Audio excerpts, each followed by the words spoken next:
सुनहु कथा करूँगा।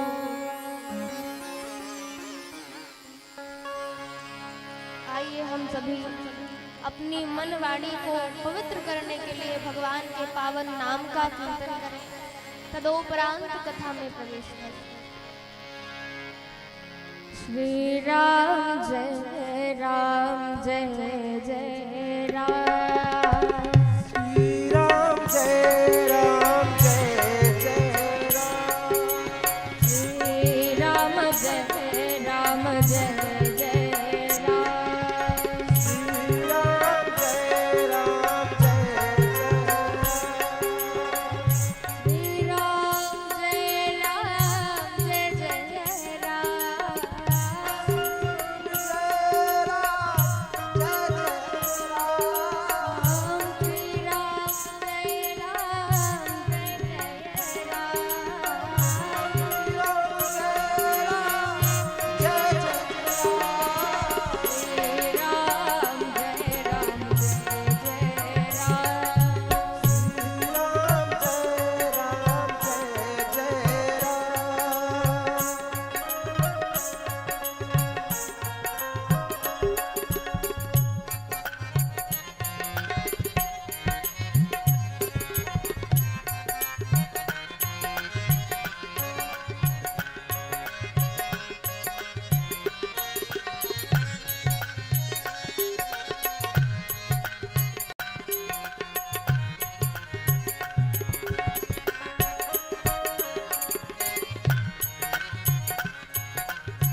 श्रद्धा विश्वास स्वरूप भोलेनाथ मैया पार्वती के चरणों में कोटि कोटि वंदन प्रणाम।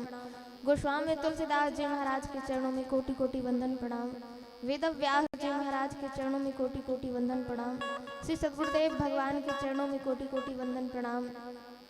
यहाँ पर उपस्थित गार्गी माताएं बहनें, विप्र मंडली, बाल मंडली, भक्त मंडली, हमारे यूट्यूब चैनल के माध्यम से जुड़े हुए भगवत रसिक जन, उन सभी के मन मानस में विराजमान मैं अपने सर्वेश्वर विशेश्वर भगवान को वंदन प्रणाम करती हूँ।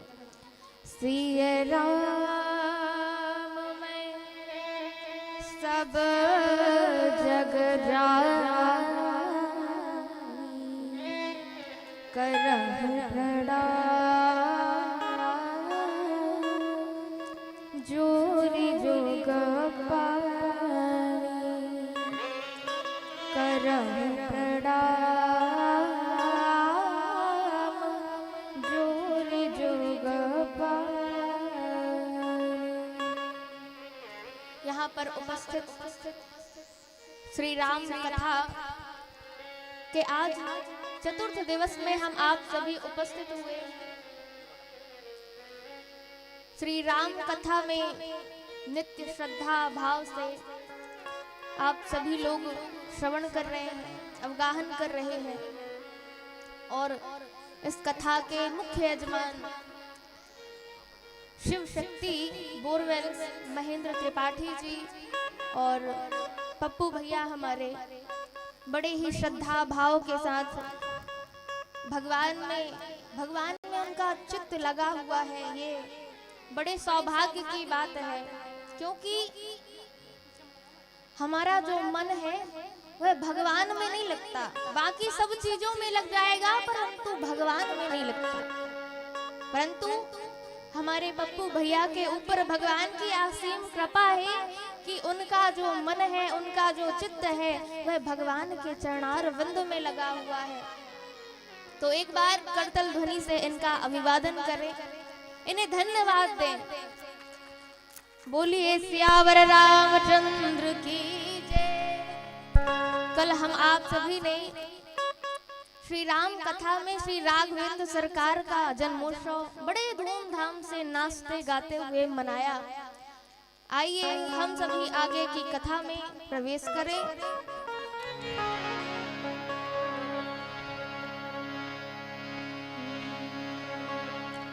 करी पूजा भूपति सभा, करी पूजा भूपति सभा, धरिय नाम जो मुनि गुनि राखा, हरिय नाम जो मुनि राखा,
जगदीश रामा जाके सुमिरन तेरे पुनासा जाके सुमिरन तेरे पुनासा नाम सतोहन वेद प्रकाशा नाम सतोहन वेद प्रकाशा नाम सतोहन वेद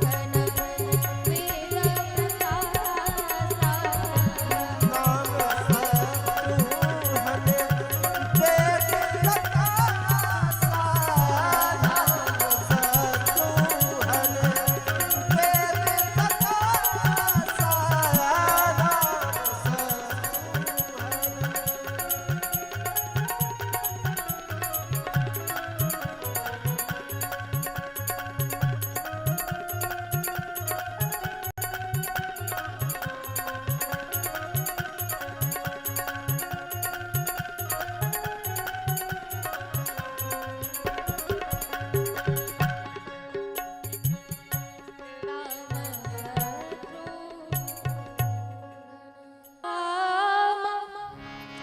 अनेक अनुपा मैं नृप कहाव स्वमति अनुरूपा। दशरथ जी, इनके अनेक नाम हैं, मैं अपने मति अनुरूप। देखिए, भगवान के प्रेम को पाने के लिए 4 सीढ़ियां होती हैं। उन सीढ़ियों में से नाम क्या रखा?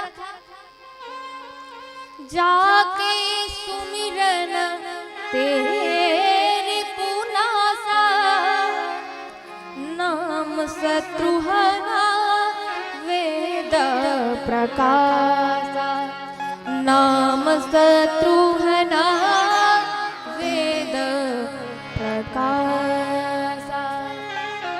देखिए, हमारे जीवन में हमारे जो शत्रु हैं वह कौन है? काम, क्रोध, लोभ, मोह, मत्सर। ये हमारे लिए, हमारे स्वभाव के लिए ये सबसे बड़े शत्रु हैं। तो क्या बताया कि जाके सुमिरन तेरी पुनासा। अच्छा, शत्रुघ्न जी की अर्धांगिनी कौन है? श्रुतकीर्ति। श्रुतकीर्ति का अर्थ होता है कथा। जिसके जीवन में देखिए, हमारे जो शत्रु हैं काम, क्रोध, लोभ, मोह, मत्सर, हम जब कथा का अवलंब लेंगे, श्री शत्रुघ्न जी की शक्ति है श्रुतकीर्ति। जब हम कथा का अवलंब लेंगे तो करना भरत अस होई। भरत जो हमारे हृदय को भगवान के प्रेम से सराबोर कर दे, उनकी शक्ति कौन है? मांडवी। अर्थात जो ब्रह्मांड को हमारे अंदर ऐसी भावना जागृत हो जाए कि हर एक व्यक्ति को, हर एक जीव को मातृवत दुलार करने का हमारा भाव बन जाए, हमारा व्यवहार बन जाए, तो समझना चाहिए कि हमारे ऊपर श्री भरत जी महाराज की कृपा है। और गुरुदेव ने कहा ये 3 ही है। क्या बताई? जो आनंद सिंधु सुख राशि सी करते त्रैलोक सुपासी सो सुख धाम राम अस नाम अखिल लोकदायक विश्राम अखिल लोकदायक विश्राम। गुरुदेव कहते हैं कि दशरथ जी, आपके जो चौथे पुत्र का नाम है क्या है? इनकी शक्ति है श्री जी, जो प्रत्येक जीवों पर वात्सल्यता रखती हैं, वात्सल्य भाव रखती हैं। जिस प्रकार गर्मी हो तो एक वट वृक्ष के नीचे आप चले जाएंगे तो आपको शीतलता प्रदान होगी। जिस प्रकार बारिश के मौसम में हम एक छाता ले लें तो उस पानी से हम बच जाते हैं, ठीक इसी प्रकार श्री किशोरी जी छाया की छत्र छाया करती है। देखिए, हम जो पुण्य करते हैं, जो पाप करते हैं, वह भयानक प्रकोप से श्री किशोरी जी छाया की हमारे ऊपर छत्र छाया करती है। और ऐसा मानना चाहिए कि हमारे ऊपर श्री किशोरी जी की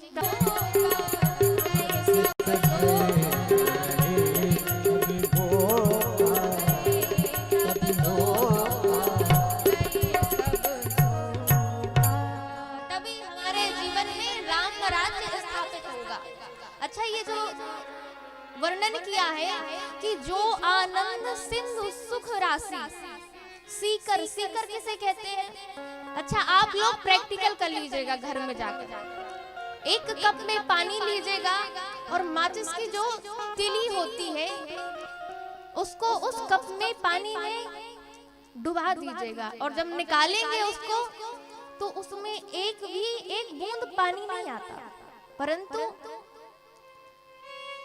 जो जितना पानी आता है उसको कहते हैं कर, और वह जो एक कण है वह तीनों लोकों में छिड़क दिया जाए तो सारा संसार, तीनों लोग सुखमय हो जाएंगे, वैभवमय हो जाएंगे, आनंद से भर जाएंगे। इसलिए भैया हमेशा हमें राम कथा का अवलंब लेना चाहिए, भगवान के गुणानुवाद गाना चाहिए। आगे बड़ी सुंदर सुंदर लीलाएं, परंतु समय का अभाव इतना होता है कि कथा प्रसंग पूर्ण नहीं हो पाते, तो कुछ कथा समास विधि से चलेंगी और कुछ कथा व्यास विधि से सुनाई जाएंगी। तो आइए, भगवान ने बहुत ही सुंदर सुंदर बाल लीलाएं की हैं, चूड़ाकरण संस्कार किया गया, भगवान ने अल्प काल में ही विद्या प्राप्त कर ली, और श्री भोलेनाथ जी कहते हैं पार्वती, अब मैं तुम्हें वह कथा सुनाता हूँ जो रघुनाथ जी ने इतने सुंदर सुंदर चरित्र किए हैं, मैं वह कथा सुनाता हूँ। भगवान राम प्रातः काल उठी के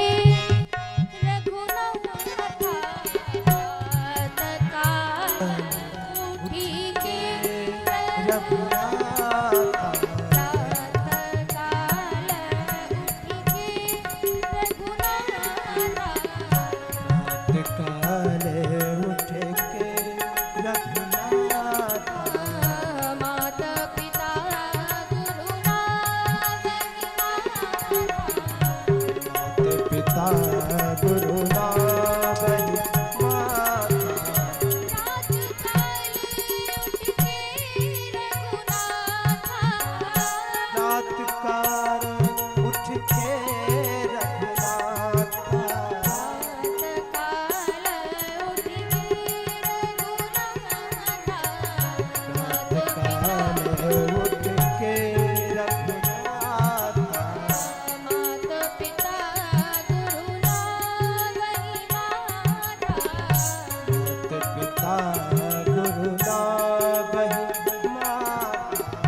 भगवान राम बड़े हुए ऐसा आदर्श चरित्र रखते हैं, प्रातः कालीन ही उठ जाते हैं,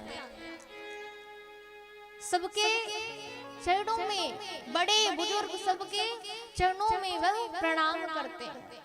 अच्छा, ये जो प्रणाम करना होता है, हम प्रणाम करते क्यों है, क्यों किया जाता है, क्यों किया जाता है प्रणाम? नित्यं प्रणमन् श्रीलस्य नित्यं वृद्धोऽपि सेविनः चत्वारि तस्य वर्धन्ते आयुर्विद्या यशो बलम् आयुर्विद्या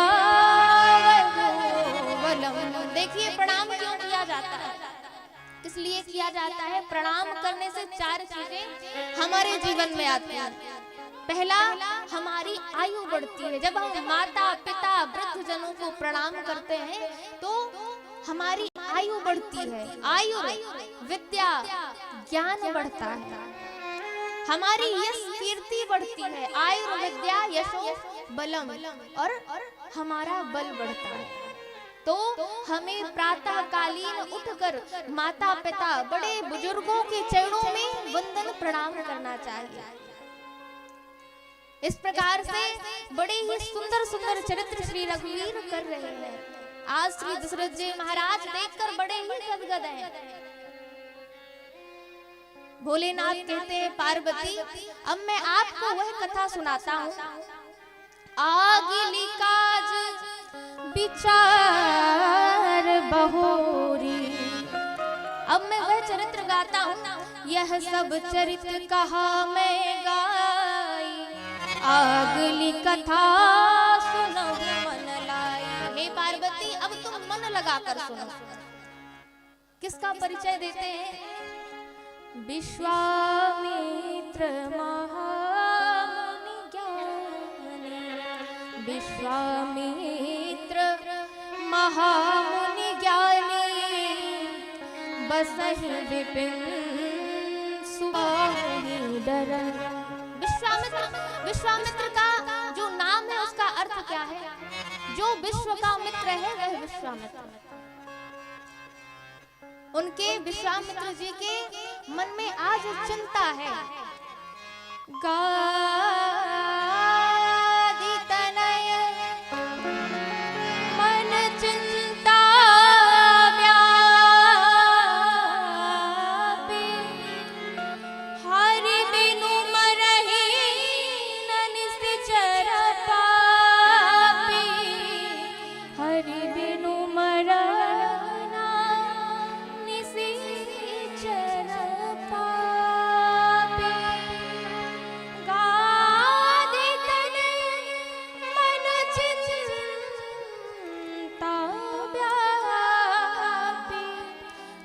बिनु मरहि न निश्चर पापी। आज विश्वामित्र जी के मन में, गाधीसुर के पुत्र विश्वामित्र जी, उनके मन में आज चिंता है।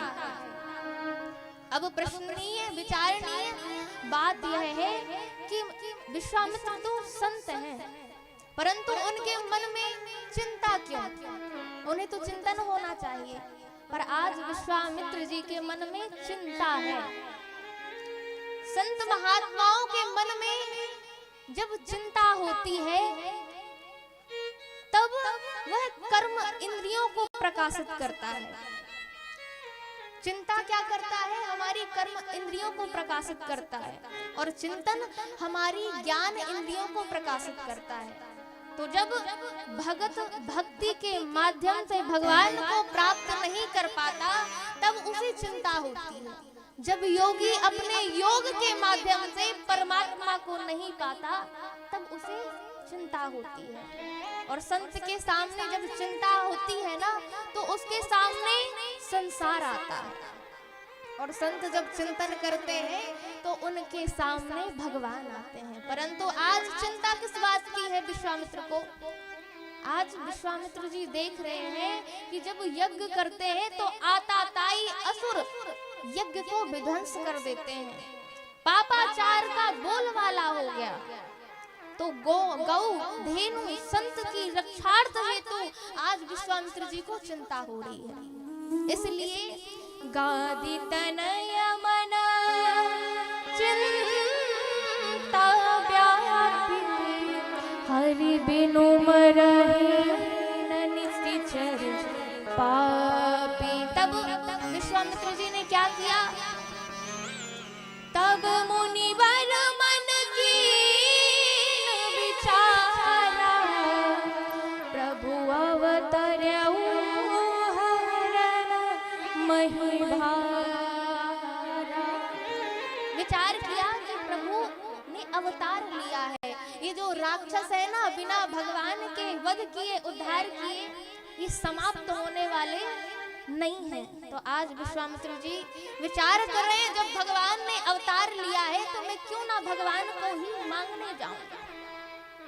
इसी कारण से ऐसे ही विचार करते हुए, भगवान की कल्पनाएं, भगवान की छवि को देखते हुए आज विश्वामित्र जी मग्न हो गए और विचार करते हैं कि वह ब्रह्म के, वह परमात्मा के मैं दर्शन करूंगा जिनको बड़े बड़े संत मुनींद्र, अमलेंद्र, बिमरेंद्र भजते हैं।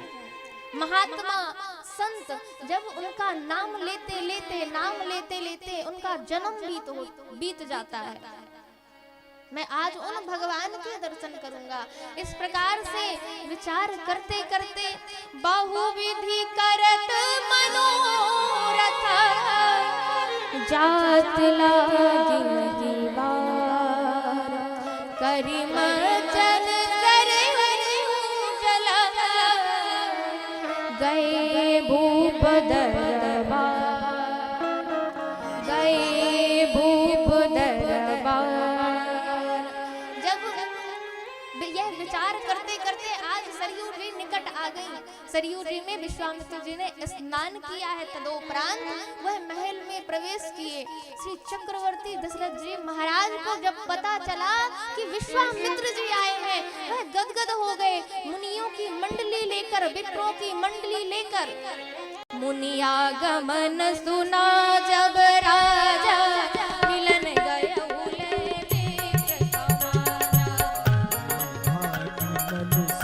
जब राजा मिलन गयो देख समाजा करि दंडवत मुनि समानी आसन चरण पखार की नयति मुद्रा मोसम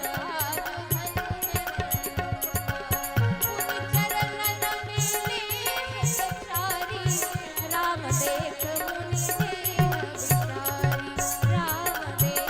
मुनि देह विचारी राम देख मुनि देह राम सभी राजाओं के साथ, मंत्रियों के साथ आज श्री चक्रवर्ती दशरथ जी महाराज आज विश्वामित्र जी के आतिथ्य सत्कार के लिए चल पड़े और सुंदर आसन दिया है। आसन आरूढ़ करके 100 प्रकार से आज विश्वामित्र जी की पूजा कर रहे हैं और कह रहे हैं, प्रभु आज मेरे समान इस जगत में कौन धन्य होगा। आज मैं धन्य हूँ, आज मैं बड़भागा हूँ।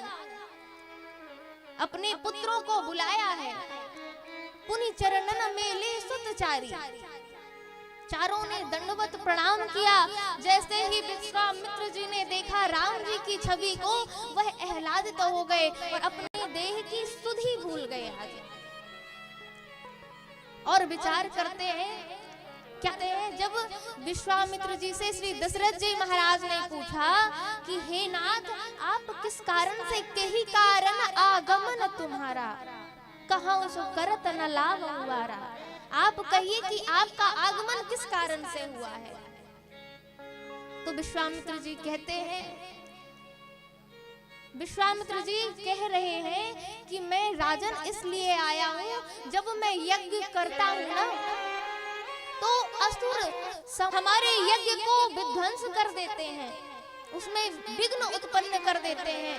तो हे राजन, मैं आपसे मैं राम को मांगने के लिए आया हूँ। और जैसे ही आज सुना श्री विश्वामित्र जी ने कहा राम को मांगने के लिए आया हूँ, तो उनकी दुति, उनका मुखारविंद आज कुमला गया और कहा कि विश्वामित्र जी, आपने सोच विचार के नहीं मांगा। आप अगर मेरे प्राण भी कह देते, मांग लेते, तो मैं अपने प्राणों को दे देता, परंतु राम देत नहीं बने गोसाई। हाथ जो रुपैया परो, हाथ जो रुपैया परो, और कर लावे नित्य आए बक्सर के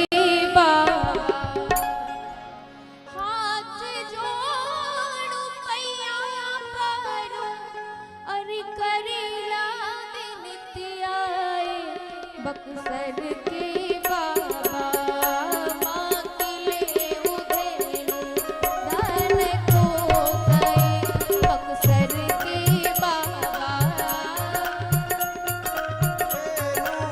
धन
हे नाथ आप मेरे प्राणों को ले लीजिए, परंतु मेरे प्राण मेरे राम के बिना नहीं रहेंगे, मेरे प्राण समाप्त हो जाएंगे।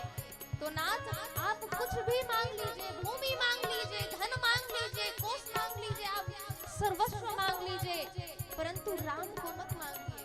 हे नाथ जो कहूँ जय है लालन आज रार संग माए बक्सर के बाबा। जो कहूँ जय है लालन आज राउर संगवाए बक्सर के बाबा। कैसे तेरा कब हम प्राण आए बक्सर के बाबा। कैसे तेरा कब हम प्राण ए बक्सर के बाबा। हाथ जोड़ू मैया करूं, हाथ जोड़ू रुपया करूं, करी लाने सियाए बक्सर के बाबा। मांग ले मुझे तो धन को जाए बक्सर के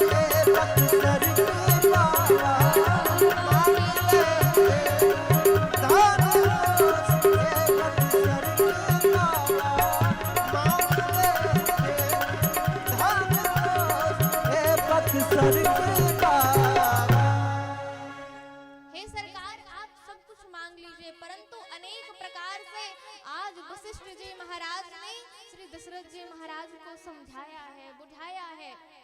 तब तब वशिष्ठ बहुविधि समझावा नृप संदेह नास कम पावा। बहुत प्रकार से समझाया, परंतु जब बात समझ में नहीं आई तो बहू की विधि से भी समझाया। क्या कहा कि आपके जो पुत्र जाएंगे ना विश्वामित्र जी के साथ, तो चार चार बहुएं भी आएंगी, इसलिए आप विश्वामित्र जी के साथ अपने पुत्रों को भेज दीजिए। यह सुनकर आज दशरथ जी महाराज प्रसन्न हो गए और दोनों पुत्रों को बुलाया है और कहा कि विश्वामित्र जी, हे गुरुदेव, आपको मैं ये अपने पुत्रों को सौंपता हूँ और आपको जो भी निर्णय लेना हो ना तो आप विचार मत कीजिएगा, आप मुझे मत सोचिएगा कि मैं पिता हूँ। हे नाथ आज से इनके पिता आप हैं, आज से इनके पिता आप हैं, आपको जो भी निर्णय लेना हो ना तो आप ले लीजिएगा। अंक से भर लिया श्री दशरथ जी महाराज ने दोनों पुत्रों को और फिर विदा किया। पुरुष सिंह दो हरस चले मुनि भय हरन कृपा सिंधु मति भी अखिल विश्व कारण करण। आज संतों के भय को समाप्त करने के लिए दोनों भाई पुरुष सिंह की भांति चल पड़े। मार्ग में जा रहे थे, उसी समय देखा, क्या देखा? श्याम गौर सुंदर दो भाई विश्वामित्र महानिधि पाई। देख रहे हैं, सुंदर स्वरूप को निहारते जा रहे हैं और आज विचार करते हैं कि आज मेरे समान कौन भाग्यशाली होगा। मैं आज कितना भाग्यशाली हूँ कि आज मैंने महानिधियों को प्राप्त कर लिया है। एक बार की बात है कि एक गरीब व्यक्ति था, वो महात्मा जी के पास गया और कहा, हे गुरुदेव, हे महात्मा जी, मैं बहुत ही दरिद्र हूँ, बहुत ही गरीब हूँ, आप ऐसी कृपा कीजिए कि मेरे पास धन संपदा वैभव यश कीर्ति सब मुझे मिल जाए। महात्मा जी ने कहा, भैया तू बात कर रहा है तो सोच विचार कर कर, मैं तो साधु संत आदमी हूँ, फक्कड़ आदमी हूँ, मैं तुझे मैं धन संपत्ति दूंगा। उस व्यक्ति ने कहा मुस्कुरा के कि महात्मा जी, मैं जानता हूँ कि एक महात्मा के लिए वह संसार के सारे भी सुखों को दे देता है, इसलिए मैं जानता हूँ कि आप मुझे सब कुछ दे सकते हैं। तो हे नाथ मेरे ऊपर कृपा करिए, कृपा की दृष्टि कीजिए। परंतु आज महात्मा जी ने कहा मेरे पास भैया कुछ नहीं है। वह निराश होकर बाहर बैठ गया आश्रम के। और जब महात्मा जी ने देखा कि शाम हो गई और ये सामने आश्रम के द्वार पर बैठा हुआ है, प्रेम से बुलाया महात्मा जी को। बड़ी दया आई और क्या कहते हैं कि तुझे दरिद्रता दूर करनी है ना? हाँ गुरुदेव, मुझे मेरी दरिद्रता दूर हो जाए, मैं यही चाहता हूँ। मेरे जीवन में सुख वैभव की प्राप्ति हो जाए और मुझे आपसे कुछ नहीं चाहिए। तो महात्मा जी ने कहा बाबले तुझे सुख चाहिए तो जिस जलाशय के सामने से किनारे से आया है ना, तो वहाँ एक बट वृक्ष का पेड़ लगा हुआ है और वहाँ एक शिला पड़ी हुई है। उसके तू नीचे देखेगा ना तो वहाँ पारस मणि रखी हुई है। उसको तू ले लेगा, उसको तू अपने पास रख लेना। जो भी लौह की वस्तु हो उसमें तू स्पर्श कराएगा तो तेरी जो दरिद्रता है वह समाप्त हो जाएगी। वह बड़ा ही आनंदित हुआ, गदगद हो गया। बड़ी द्रुत गति से वेग से वह पीपल के वृक्ष के पास आया, बट वृक्ष के पास आया। और महाराज अब उसके विचार मन में क्या विचार आया? उसने सोचा कि महात्मा जी भी तो कहते हैं कि मैं दरिद्र हूँ, मैं साधु हूँ, मैं फक्कड़ आदमी हूँ, तो उनके पास ना जाने कौन सा रत्न लग चुका है कि उन्हें पारस मणि भी आज फीकी लग रही है, तुच्छ लग रही है। विचार किया और जैसे ही जिस द्रुत गति से वह बट वृक्ष के पास आया था ना, उससे 2 गुनी द्रुत गति से वह महात्मा जी के पास जाकर दौड़ के गया और दंडवत प्रणाम किया। और महात्मा जी से क्या कहता है कि महात्मा जी मुझे अब आपका रत्न चाहिए, आपने किस निधि को प्राप्त किया है? अब महात्मा जी चक्कर में पड़ गए और कहा कि तुझे लगता है पारस मणि नहीं मिली क्या? तो उस व्यक्ति ने कहा पारस मणि तो मिली थी सरकार, पर मैंने उसे जलाशय में फेंक दिया। बोले अरे बाबली तूने ये क्या किया, क्यों फेंक दिया? तो उस व्यक्ति ने कहा कि हे गुरुदेव मेरे मन में विचार आया कि आपने जब पारस मणि को ठुकरा दिया, आपने जब उस पारस मणि को तुच्छ माना, तो आपके हाथ जो मणि लगी हुई है, जो आपके पास रत्न आपके पास है, मुझे वो रत्न चाहिए, मुझे ये पारस मणि नहीं चाहिए। तो महात्मा जी ने कहा अरे भैया मेरे पास कोई मणि नहीं है, मेरे पास कोई पारस मणि नहीं है, मेरे पास रत्न भी नहीं है, मेरे पास तो केवल राम नाम का धन है। और आप कितने भी नामों को सुन लीजिए, पर सब नामों से प्यारा कौन सा नाम है? सारे नामों में हरि नाम बड़ा प्यारा है।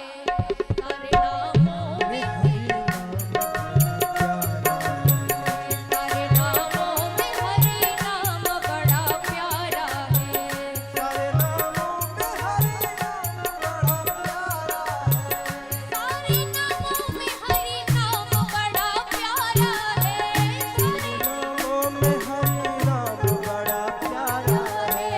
राजा दशरथ का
मदिरा पियो पीने वालों, राम के नाम का मदिरा पियो पीने वालों, राम के नाम का मदिरा पियो पीने वालों, राम के नाम का मदिरा पियो पीने वालों, नाम का मदिरा पियो पीने वालों, राम के नाम का वो जाम बड़ा प्यारा है, राम के नाम का वो नाम बड़ा प्यारा है, राम के नाम का वो जाम बड़ा प्यारा है, राम के नाम का वो नाम बड़ा प्यारा है, सारे नामों में हरि नाम बड़ा प्यारा है, नामों में हरि नाम बड़ा प्यारा है, सारे नामों में हरि नाम बड़ा प्यारा है, नामों में हरि नाम बड़ा प्यारा है, राजा दशरथ का ललन राम बड़ा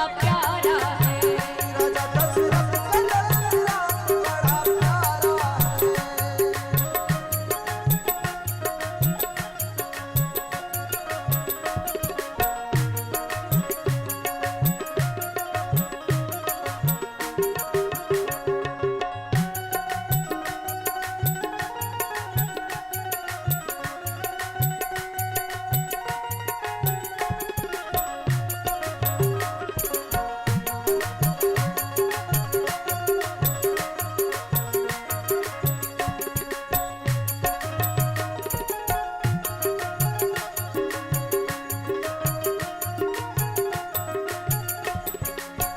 राधिका कहती है हंस हंस के सभी सखियों से, राधिका कहती है हंस हंस के सभी सखियों से, राधिका कहती है हंस हंस के सभी सखियों से, राधिका कहती है हंस हंस के सभी सखियों से, मुरली वाला मेरा घनश्याम बड़ा प्यारा है, मेरा वो घनश्याम बड़ा प्यारा है।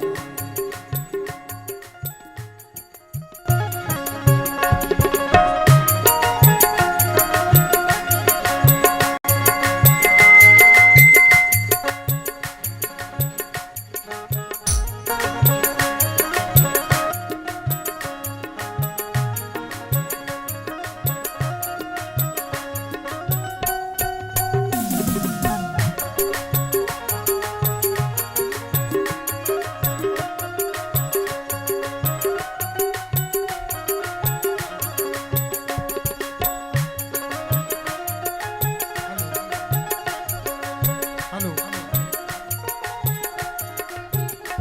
जगत जननी मां शारदा के सेवक जिन्हें हम आप सभी बम बम महाराज जी के से जानते हैं, उनके सुपौत अर्थात नाती वरिष्ठ समाज सेवी और माई के रसोई के संचालक आदरणीय धीर मैया के सुपुत्र सौरज पांडे जी अपने इष्ट मित्रों के साथ मां शारदा का प्रसाद लेकर श्री राम कथा के इस पावन अवसर पर आए हैं। उनका बहुत बहुत आत्मीय वंदन, अभिनंदन, स्वागत। श्री राम कथा कार्यक्रम निरंतर जारी। हेलो बोलिए सियावर रामचंद्र की जय।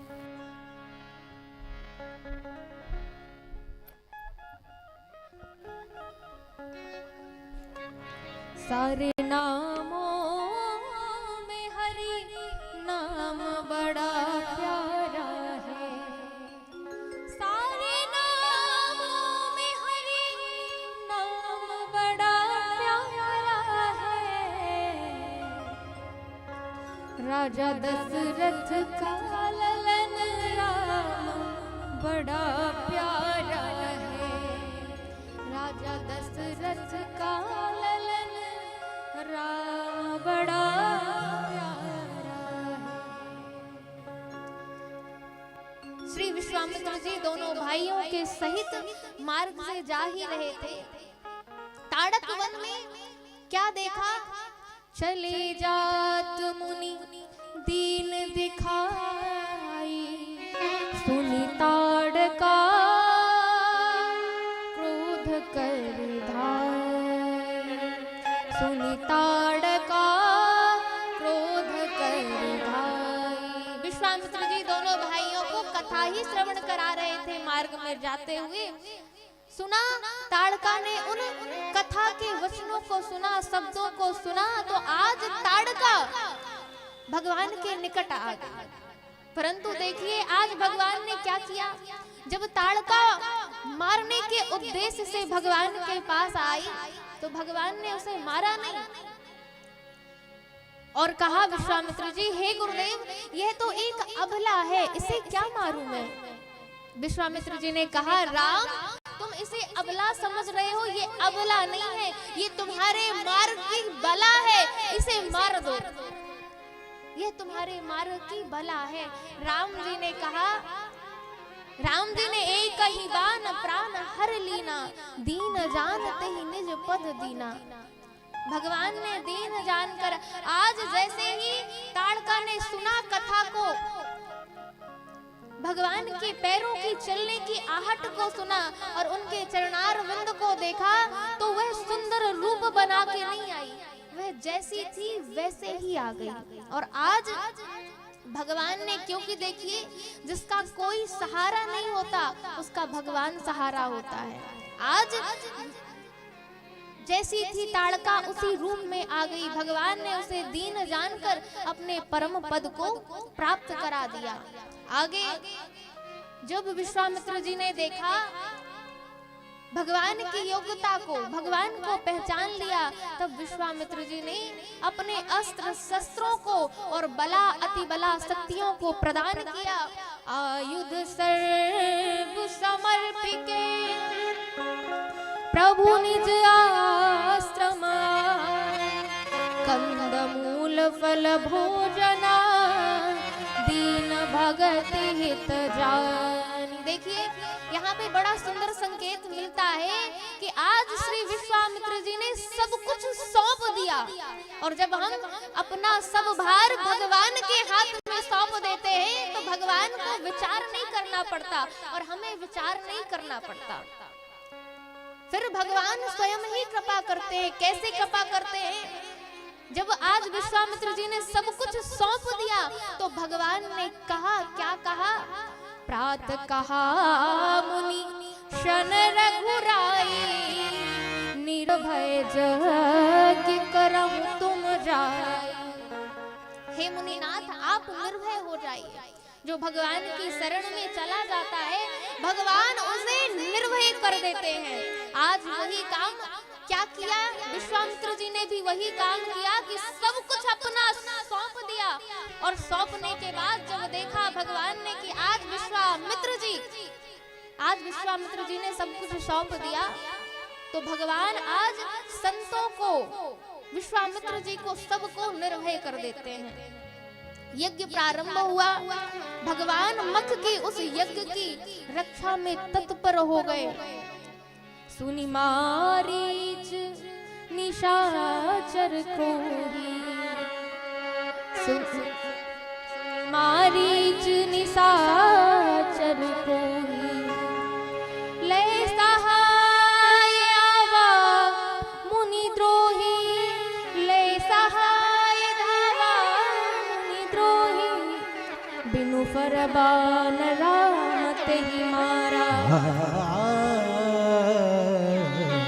बिनु फरमान राम तेहि मारा, बिनु फरमान राम तेहि मारा, बिनु फरमान तेहि मारा, बिनु फरमान बाण तेहि मारा, बिनु फरमान बाण तेहि मारा, सत जो जनेगा सागर पारा, सत जो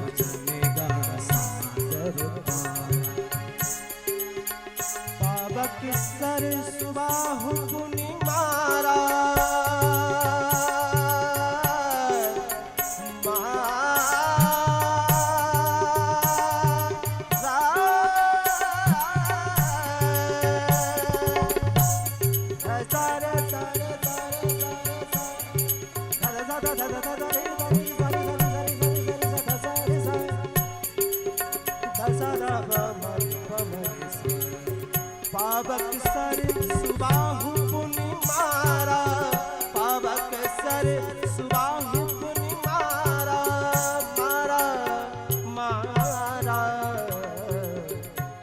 निशाचर कटक सहारा, अनुज निशाचर कटक सहारा, बिन भर बाल राम तेहि मारा, बिन भर राम बाल तेहि मारा।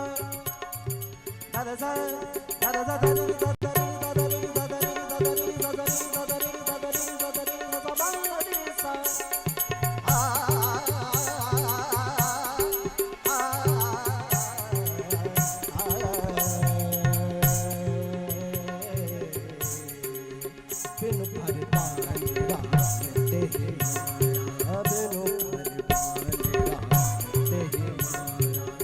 सत जो जनेगा सागर पारा, सत जो जनेगा सागर पारा, सागर पारा, बिनु भर बाल राम तेहि मारा, बिनु भर बाल, बिनु भर बाल, बिनु भर बाल राम तेहि मारा।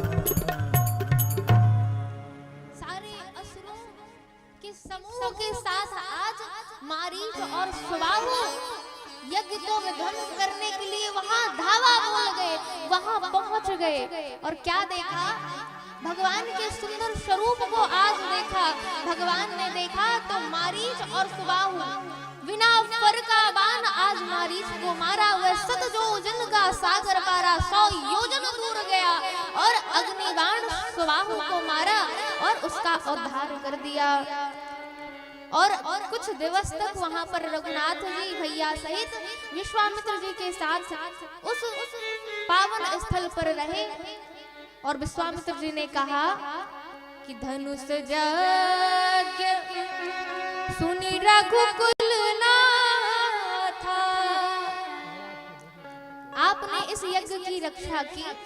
हे नाथ, अब आप धनुष यज्ञ देखने के लिए चलिए। गुरुदेव से कहते हैं भगवान राम की सरकार, मैंने यज्ञ तो सुना है, पुत्रेष्ठी यज्ञ और बहुत यज्ञों के नाम सुने, पर ये जो धनुष यज्ञ आपने कहा धनुष यज्ञ, तो मैंने पहली बार इस धनुष यज्ञ का नाम सुना है।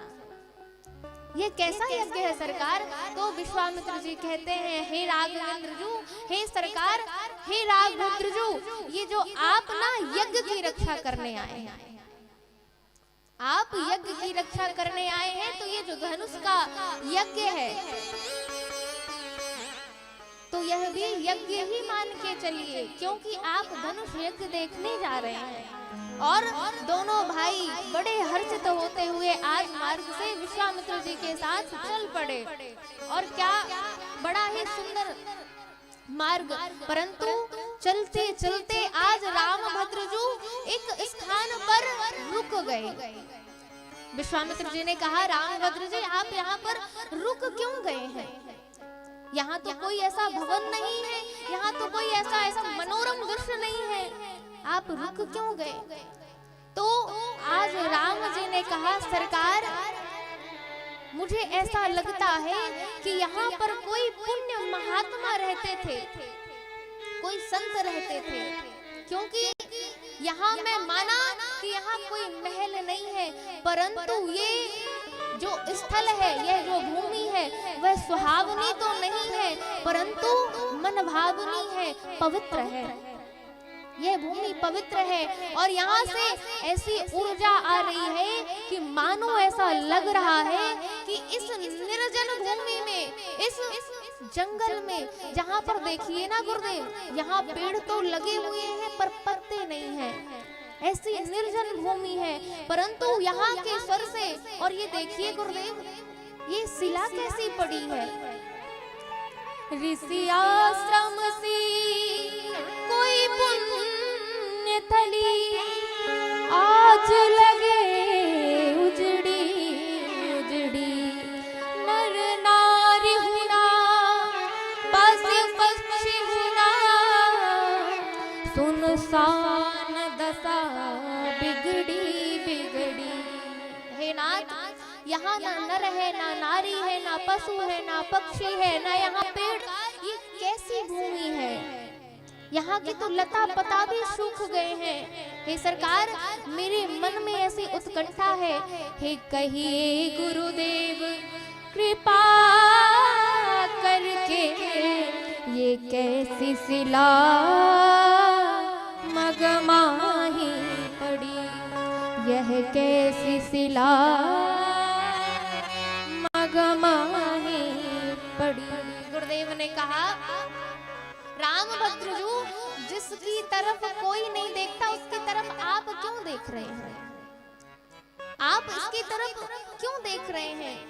छोड़ गए सब स्वार्थ साथी, अपनी राह सिधारे, और साधनहीन मलिन दीन के तुम ही हो एक सहारे।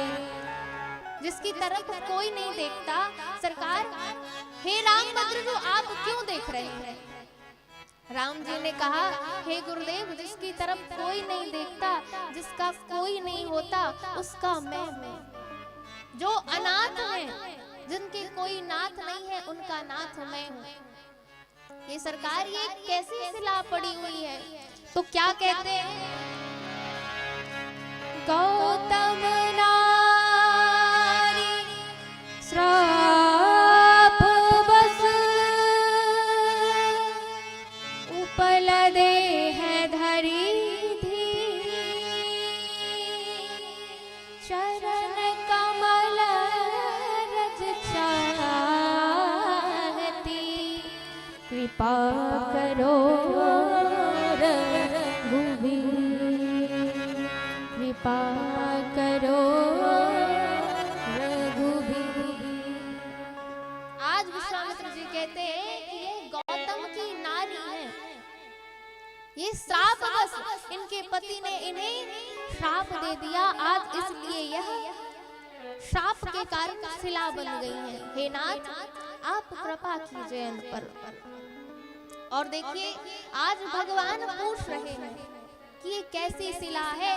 यहाँ पर संकेत यह मिलता है कि जब तक गुरुदेव हमारे जीवन में कृपा नहीं करेंगे, तब तक हमारे जीवन में भगवान की प्राप्ति, भगवान के प्रेम की प्राप्ति नहीं हो सकती। भगवान आप पर चाहकर भी कृपा नहीं कर सकते, इसलिए हमारे जीवन में हमें गुरु वरण करना चाहिए। जब एक महात्मा रूपी पिता और ये जीव रूपी पत्नी को परमात्मा को, पति रूपी परमात्मा को सौंपता है ना, तो भगवान वह पति चाहकर भी अपनी पत्नी को नहीं छोड़ सकता, इसलिए गुरु वरण करना चाहिए। विश्वामित्र जी ने कहा कि हे नाथ, हे रामभद्र जी, आप इनके ऊपर कृपा करें। और भगवान ने अपने चरणों का स्पर्श कराया है, और उसी समय परसत पद पावन सोकन सावन प्रगट तब पुंज सही, देखत रघुनायक जन सुखदायक, सनमुख होई करि जोरि रही, परसत पद पावन सोकन सावन प्रगट भये तब पुंज सही, देखत रघुनायक जन सुखदायक, सनमुख होई करि जोरि रही, अति प्रेमया धीरा शरीरा, मुख नहीं आवत वचन कही, अतिशय बड़ भागी, चरनाथ लागी, जुगल जस ठार बही। अतिशय बड़ भागी, चरण लागे, जुगल नयन चल धारे बही। धीरज मनु कीन्हा, प्रभु कह कीन्हा,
कराया है। जैसे ही उस शिला में रज पड़ी, वह तेज पुंज के रूप में, वह सुंदर स्त्री के रूप में माँ अहिल्या वहां पर प्रकट हो गई। भगवान को देखकर आज माता जी के हृदय में इतना आनंद है कि उस आनंद की सीमा नहीं है। आज कंठ अवरुद्ध हो गया, वचन मुंह में नहीं आ रहे हैं। क्या कहूं, अति निर्मल बानी स्तुति ठानी, स्तुति करने लगी, हे नाथ मैं तो नारी हूँ और वह अपावन नारी हूँ। कैसी नारी हूँ? अपावन हूँ। हे नाथ मुझ पर कृपा करिए। आप तो सारे संसार के ऊपर कृपा करते हैं और आज ही कमल नेत्र वाले, हे सरकार आप मुझ पर कृपा करिए। इतनी आनंद विभोर है आज कि पाही पाही शरण नहीं आई। आज भगवान के चरणों में प्रणत हो गई, गिर गई और कहती हैं कि हे नाथ मुझे ऐसा लगता है कि लोग मुझे कहते हैं कि मेरे पति ने मुझे श्राप दिया, पर हे नाथ मैं आज कहती हूँ कि मेरे पति ने मुझे श्राप नहीं दिया है, मेरे पति ने तो मुझे वरदान दिया है।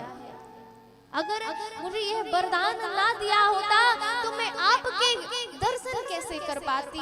तो हे नाथ आज आपने देखी, आज तो मैं शंकर जी से भी बड़ी हो गई।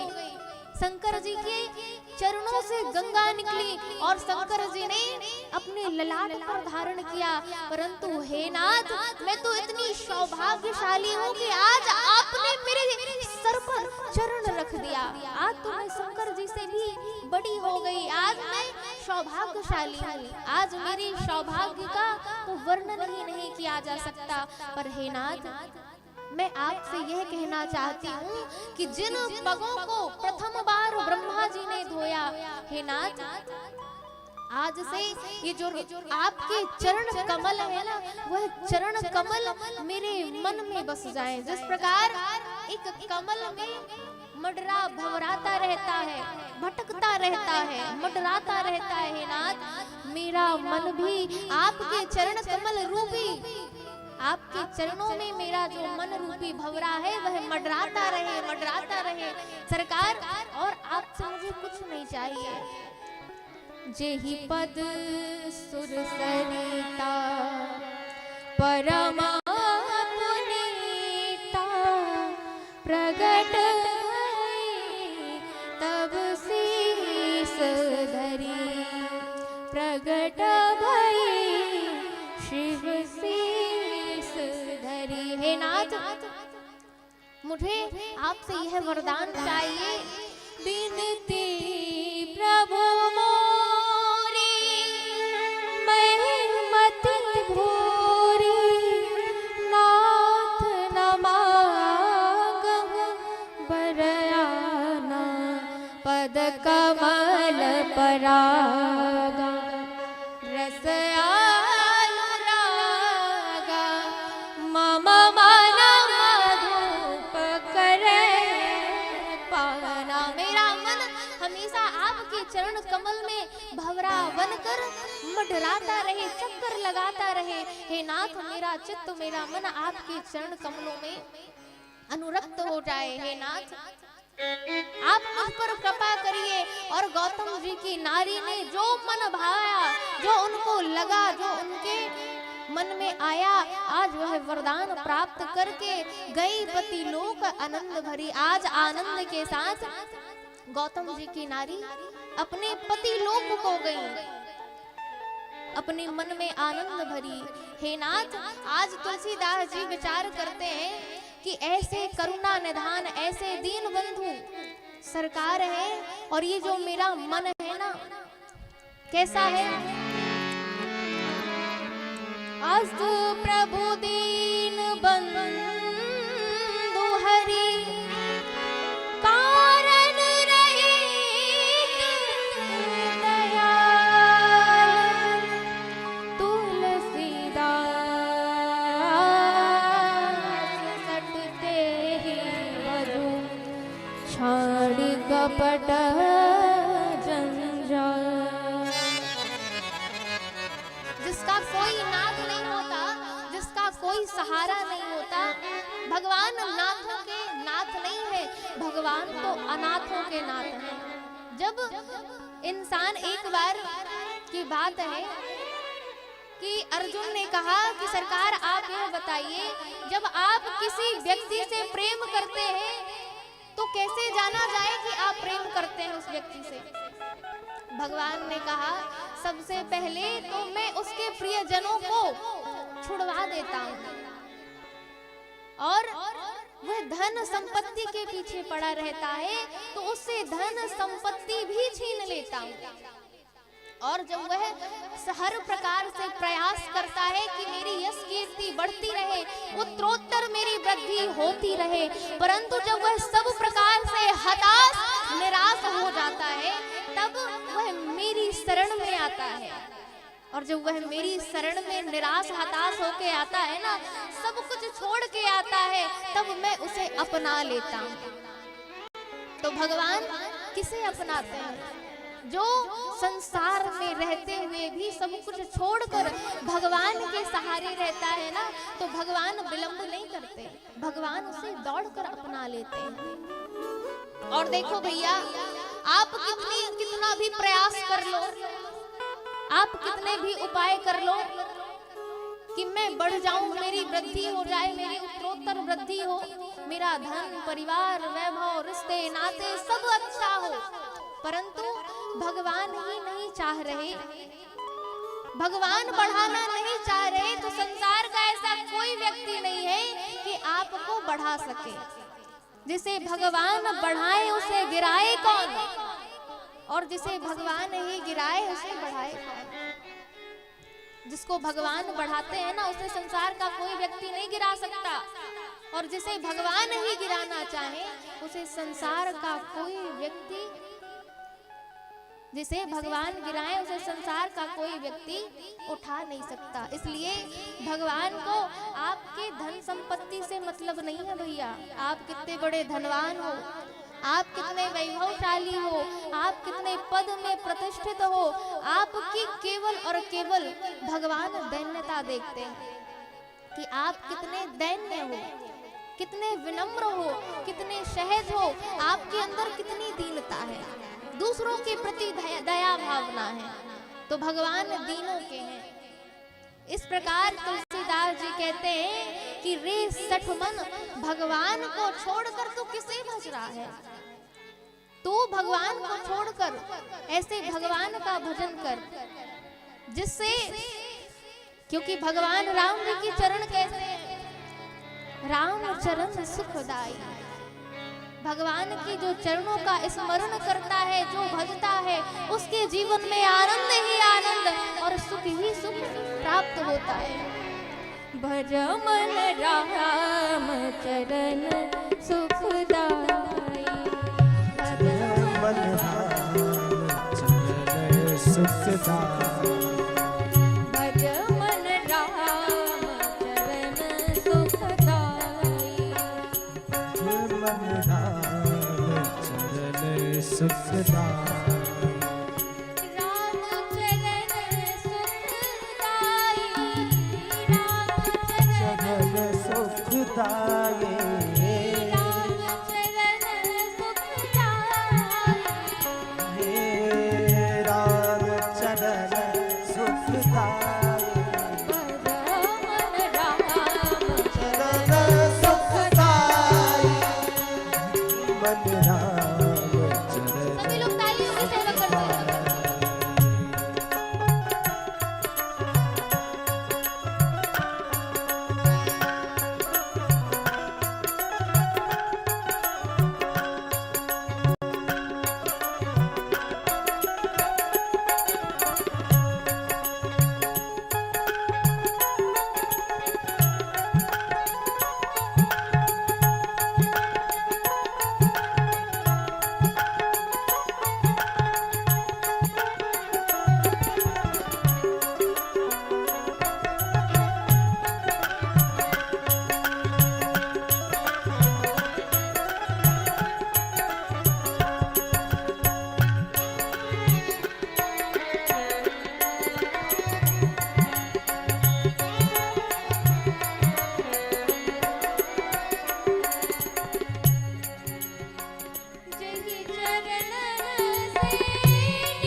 कर जटा जटा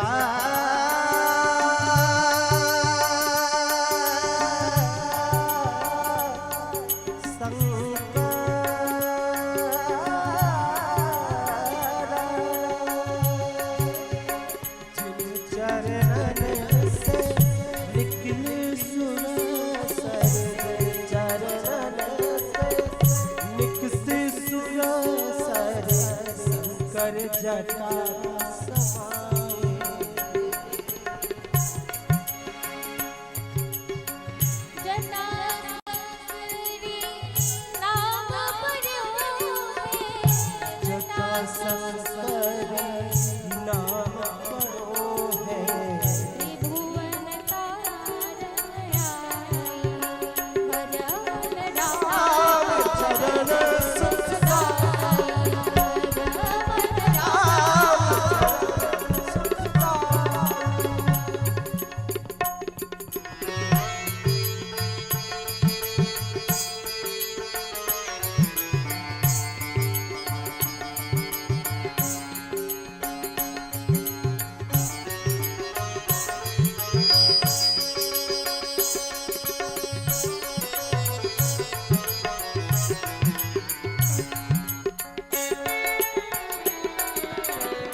भैया सहित रामभद्र जो सहित दोनों भाइयों ने स्नान किया, विश्वामित्र जी ने स्नान किया, विविध दान संकल्प देकर वहां से विदा लेते हैं। तदोपरांत गंगा जी का महात्म श्रवण करते हैं और मिथिला नगरी में प्रवेश होता है। हरसि चले मुनि वृंद सहाया, वेगी विदेह नगर नियराया। वेग ही विदेह नगर मिथिलापुर में प्रवेश हुआ आज, और पुर की रम्यता देखते हुए पुर रम्यता राम जब देखी,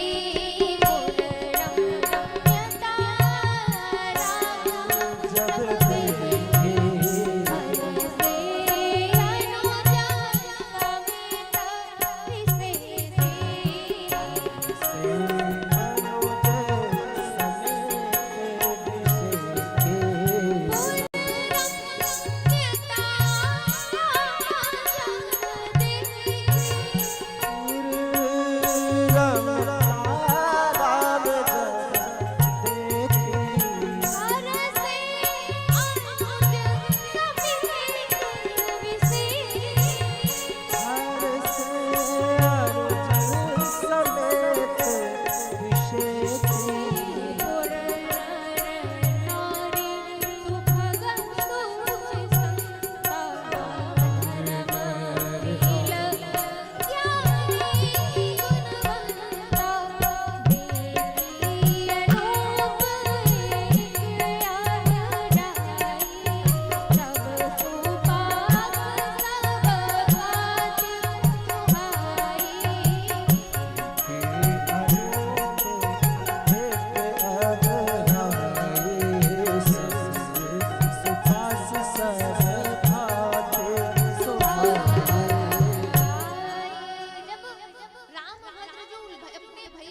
ही देखते हैं कि आज हम गदगद हो जाते हैं। वहां के जो नर नारी हैं बड़े ही सहज, बड़े ही विनम्र और गुणवान हैं। पुर नर नारी शुभग सुचि संता, सभी धर्मशील हैं, ज्ञानी हैं।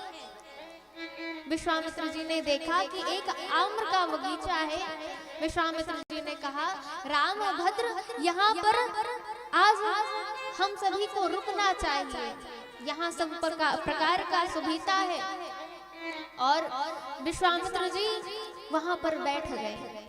दोनों भैया पुष्प को देखने के लिए, बगीचे के लिए चले गए।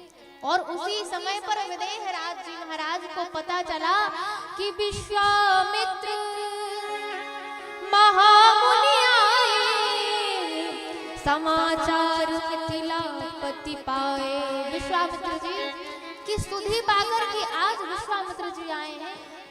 विदेहराज सभी को लेकर, विप्र समाज, संत समाज सभी को लेकर आज विश्वामित्र जी के सन्मुख आज श्री विदेहराज जी उपस्थित हो गए और प्रणाम किया, दंडवत प्रणाम किया।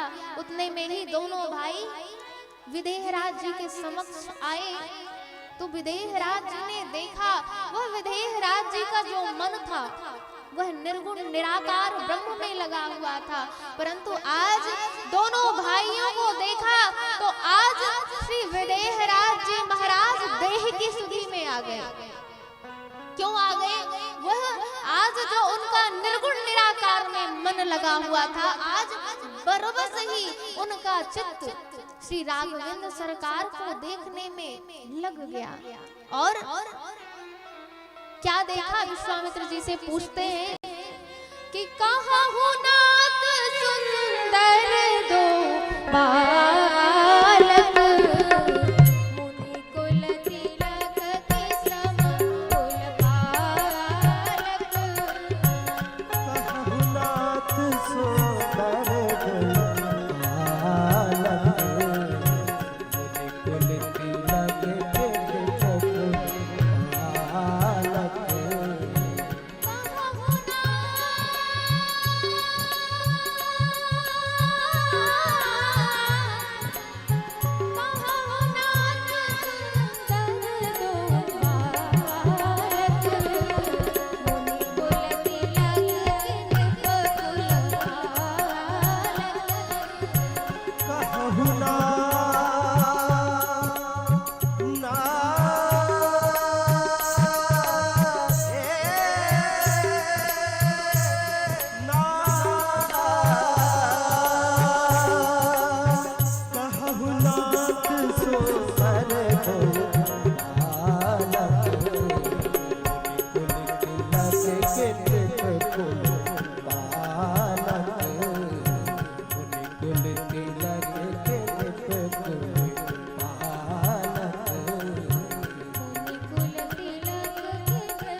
आज निकट बैठाया। जैसे ही आज विदेहराज जी ने पूछा कि ये कौन है सरकार, ये राजा के पुत्र हैं, ये कौन है, आप यह बताइए ये कौन है। मेरा मन तो कह रहा है ब्रह्म जो निगम नेति कही गावा, उभय वेश धरी की सोई आवा। नाथ मुझे तो यह लग रहा है कि ये ब्रह्म ही अवतार लेकर आए हुए हैं। तो हंसकर आज विश्वामित्र जी ने क्या कहा कि विदेहराज जी आप जो कह रहे हैं, आपका वचन है वह मिथ्या नहीं हो सकता, आप जो विचार कर रहे हैं वह ठीक ही है। तो आज राम भद्र जो मुस्कुरा दिए और वह मानो संकेत से कह रहे हैं कि हे गुरुदेव, मैं तो यहाँ गुप्त रूप में आया हूँ, आप सब पोल पट्टी खोल देंगे तो फिर तो बड़ी दिक्कत हो जाएगी। तो आज विश्वामित्र जी ने क्या किया, बताया कि इन्हीं भी लोकत, जिनको आप देख रहे हैं ना, ये सबके प्रिय हैं। ये प्रिय सब ही जहाँ लगी प्राणी, ये आपके बस प्रिय नहीं है। ये जहाँ से जहाँ तक संसार है ना, जो भी इनको देखता है वह इनकी रूप माधुरी में विमुग्ध हो जाता है। ये राजा के पुत्र हैं, रघुकुल मणि दशरथ के जाए, मम हित लागी नरेश पठाए। बताया इमौ कुमारौ ते भद्रम देवतुल्यम पराक्रमौ। ये श्री दशरथ जी महाराज के पुत्र हैं। यज्ञ की रक्षा करने के लिए, सबका हित करने के लिए, सबको संतों को निर्भय करने के लिए श्री दशरथ जी महाराज ने इन्हें भेजा। दोनों भाइयों को देखते हैं और मुग्ध हो जाते हैं विदेहराज जी। और कहाँ ठहराया? सुंदर श्याम सुंदर सदन में। मिथिलापुर में सबसे सुंदर भवन था श्री लाडली जी का, विदेहराज नंदिनी जी का। तो सुंदर सदन सुखद सब काला, तहाँ बासुले दीन भुआला। सुंदर सदन में जाकर श्री रामभद्र जो विश्वामित्र जी सहित ठहरा दिए गए। अब भोजन हुआ, दोपहर का समय था। दोपहर का समय था महाराज, और उसी समय आज लखनलाल जी महाराज का मन नहीं लग रहा है कथा में।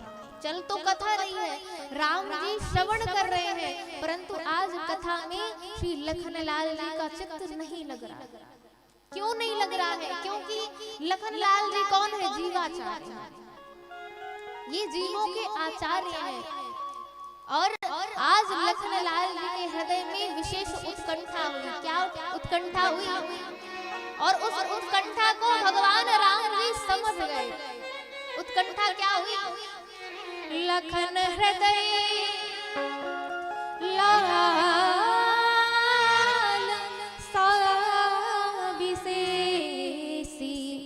जाई जनकपुर आए देखी। आज लखनलाल जी महाराज के हृदय में उत्कंठा जागृत हुई। उत्कंठा जागृत हुई। कैसी उत्कंठा? नाथ लखनपुर देखन चाहिए, नाथ लखनपुर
विश्वामित्र जी ने कहा कि रामभद्र कहो क्या कहना चाहते हो।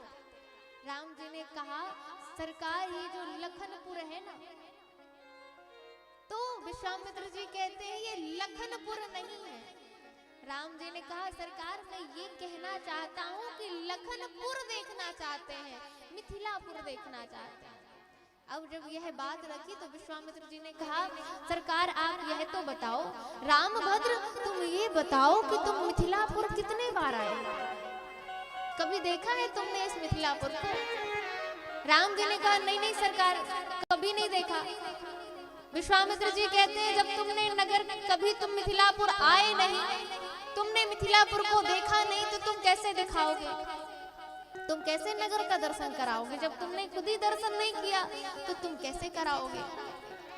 तो रामभद्र जी ने कहा, सरकार मैंने तो यह सोचा था कि किसी बच्चे को साथ में ले लूंगा, बाल मंडली को साथ में ले लूंगा और मैं दर्शन करा दूंगा।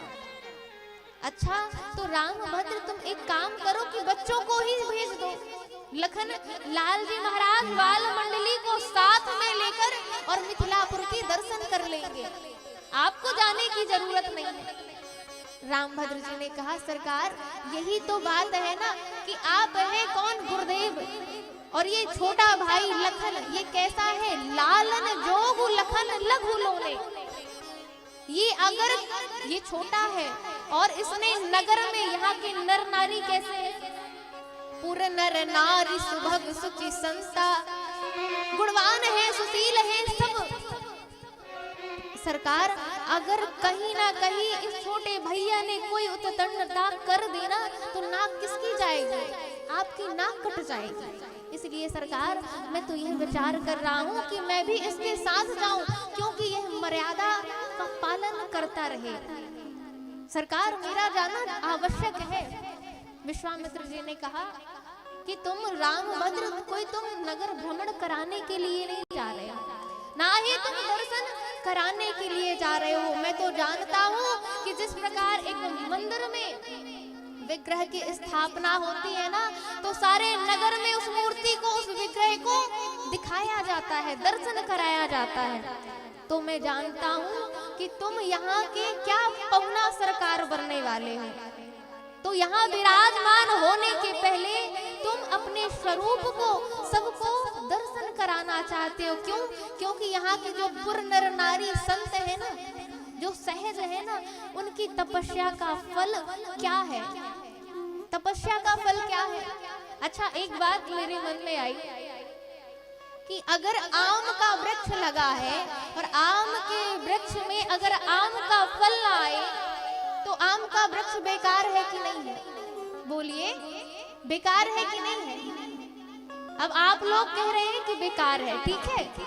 तो अब अनार के वृक्ष में अगर अनार का फल ना आए तो अनार का वृक्ष बेकार है कि नहीं? तो ठीक ऐसे ही भैया देखो, ये जीवन का फल क्या है? ये जो हमें जीवन मिला है ना, ये जो जन्म मिला है, ये देह का फल क्या है? देह धरे कर यह फल भाई, देह धरे कर यह फल भाई, तजे का सब राम बिहाई। देह धरे कर यह फल भाई, भजे राम तज का बिहाई।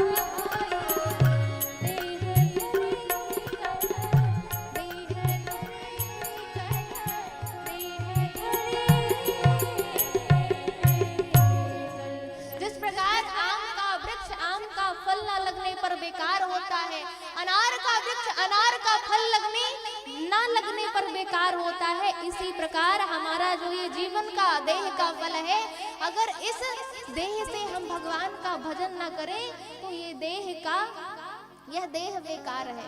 इसीलिए देखिए, इस शरीर को धारण हमने किया है भगवान की कृपा से, हमें हमारे ऊपर भगवान की कृपा हुई कि यह सुंदर देह मिला। तो हमारे जीवन का लक्ष्य है भगवत मार्ग, भगवान का प्रेम पा लेना। संसार की छोटी छोटी चीजों को जोड़ते रहते हैं, संसार के प्रेम को संभाल कर रखते हैं, परंतु जिसे संभाल कर रखना चाहिए, जिसे हमेशा याद रखना चाहिए, वह कभी नहीं विचार करता। हम उसे कभी नहीं विचार करते। केवल धन और संपत्ति में हम बिल में रहते हैं, हम उसी में संलग्न रहते हैं, परंतु आपको पता है क्या कि धनवान कौन है?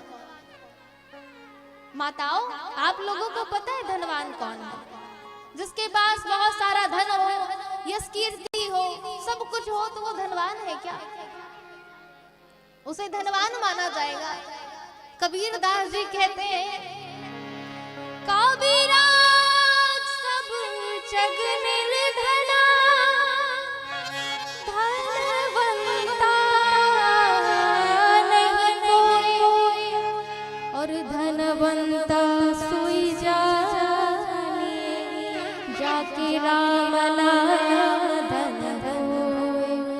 धनवंता सोई जाने, जाके राम नाम धन होए। आज वह व्यक्ति धनवान है जिसके पास राम जी के नाम की पूंजी है। और इस देह का फल भी यही है भैया कि सब काम को छोड़ना नहीं है। आप धन कमाइए, आप यश कीर्ति कमाइए, परंतु सब करते हुए भी भगवान को भजन करते रहिए, भगवान के भजन में लगे रहिए।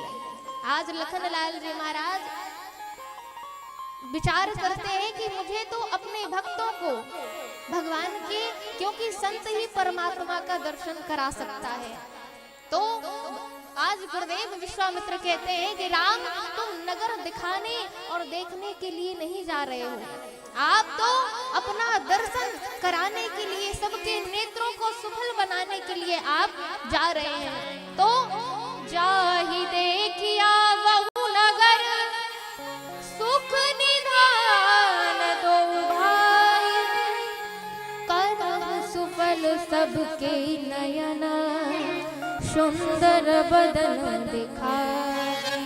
करम सुफल सबके नयन, सुंदर बदन दिखाई। आज भगवान राम जी भैया सहित गुरुदेव को प्रणाम करके चल पड़े। जैसे ही भगवान महल के बाहर निकलते हैं, बालकों ने, बच्चों ने, छोटे छोटे बच्चों ने देखा, आज कोई भगवान की धोती पकड़ रहा है, कोई हाथ, कोई उंगली पकड़ रहा है। आज भगवान को चारों ओर से घेर लिया बालकों ने। क्यों? क्योंकि बालक निर्मल होते हैं, भगवान के साथ चल रहे हैं। कोई बच्चा कहता है, कोई बालक कहता है, अगर ये होता तो बड़ा अच्छा होता, तो दूसरा कहता है नहीं नहीं, अगर वो होता तो अच्छा होता। अब राम जी विचार करते हैं कि ये बात क्या कर रहे हैं भाई, क्या होता तो क्या होता, वो होता तो क्या होता, तुम लोग क्या कहना चाह रहे हो? तो आज कहते हैं बच्चे कि सरकार, बन जाते लला तुम आज लली, तो गला कट जाते हजार के। सरकार, अगर आप लली बन जाते तो करोड़ों के गले कट जाते। और जैसे ही भगवान विहरण कर रहे हैं, भगवान गलियों गलियों में घूम रहे हैं, तो वहाँ के जो नारी नर हैं, आज सब लोग देख रहे हैं। जैसे ही विहरण करते हैं, उस सखी गली गली घूमेला अवध के किशोर, सखी गली घूमेला अवध के किशोर,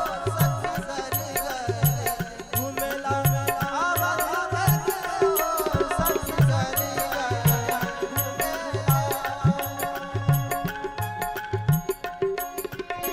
गली घूमेला अवध के किशोर, सखी गली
सियावर रामचंद्र की जय।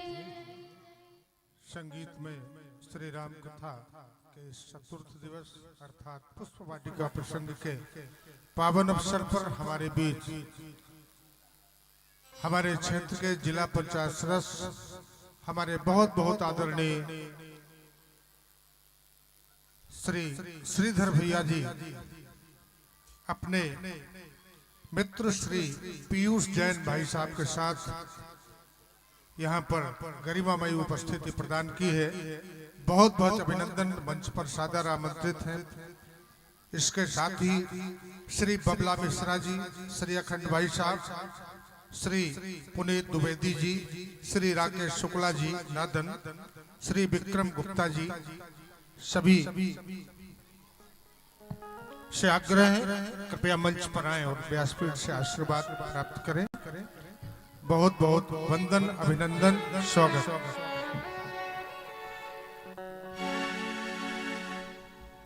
किस तरह से नमन मैं करूं आपका, किस तरह से नमन मैं करूं आपका। स्वागतम स्वागतम स्वागतम आपका, स्वागतम स्वागतम स्वागतम स्वागतम स्वागतम स्वागतम आपका, स्वागतम स्वागतम स्वागतम आपका, स्वागतम स्वागतम स्वागतम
सखियां सहेलियां मिलजुल कर आपस में वार्ता करती। अरे सखियां, अरे सखी, ये जो सरकार है ना, ये तो यहाँ से दिख ही नहीं रहे हैं खिड़कियों से।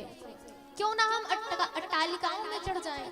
तो सभी सखियां, चतुर सखी सहित सभी सखियां आज अट्टालिकाओं में चढ़ गईं। अट्टालिकाओं में चढ़ी तो पहले तो उनके कुछ मुखार बंद का दर्शन हो ही रहा था, परंतु आज जब वह नीचे की ओर, राम जी तो हमेशा नीचे की ओर देखकर चलते हैं, राम जी का मुखार बंद का आज दर्शन नहीं हो रहा। तो सखियां कहती अब क्या किया जाए, अब क्या किया जाए कि भगवान के दर्शन हो जाए।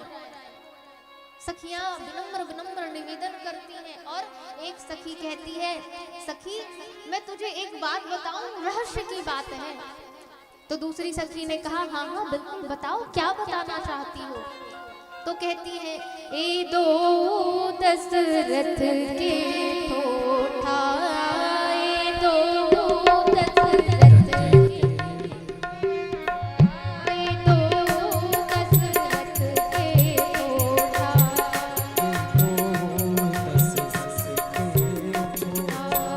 बालम राल के कल होठा,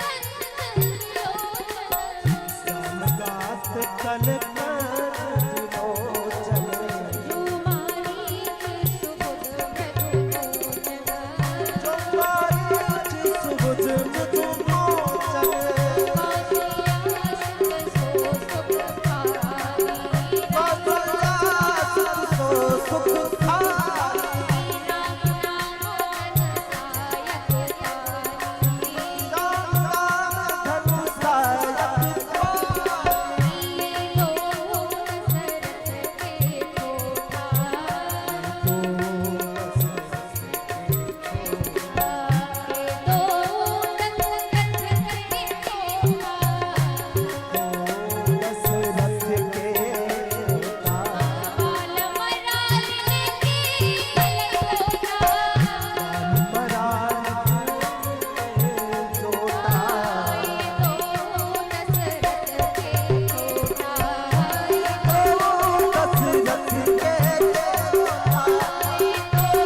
दशरथ के कोठा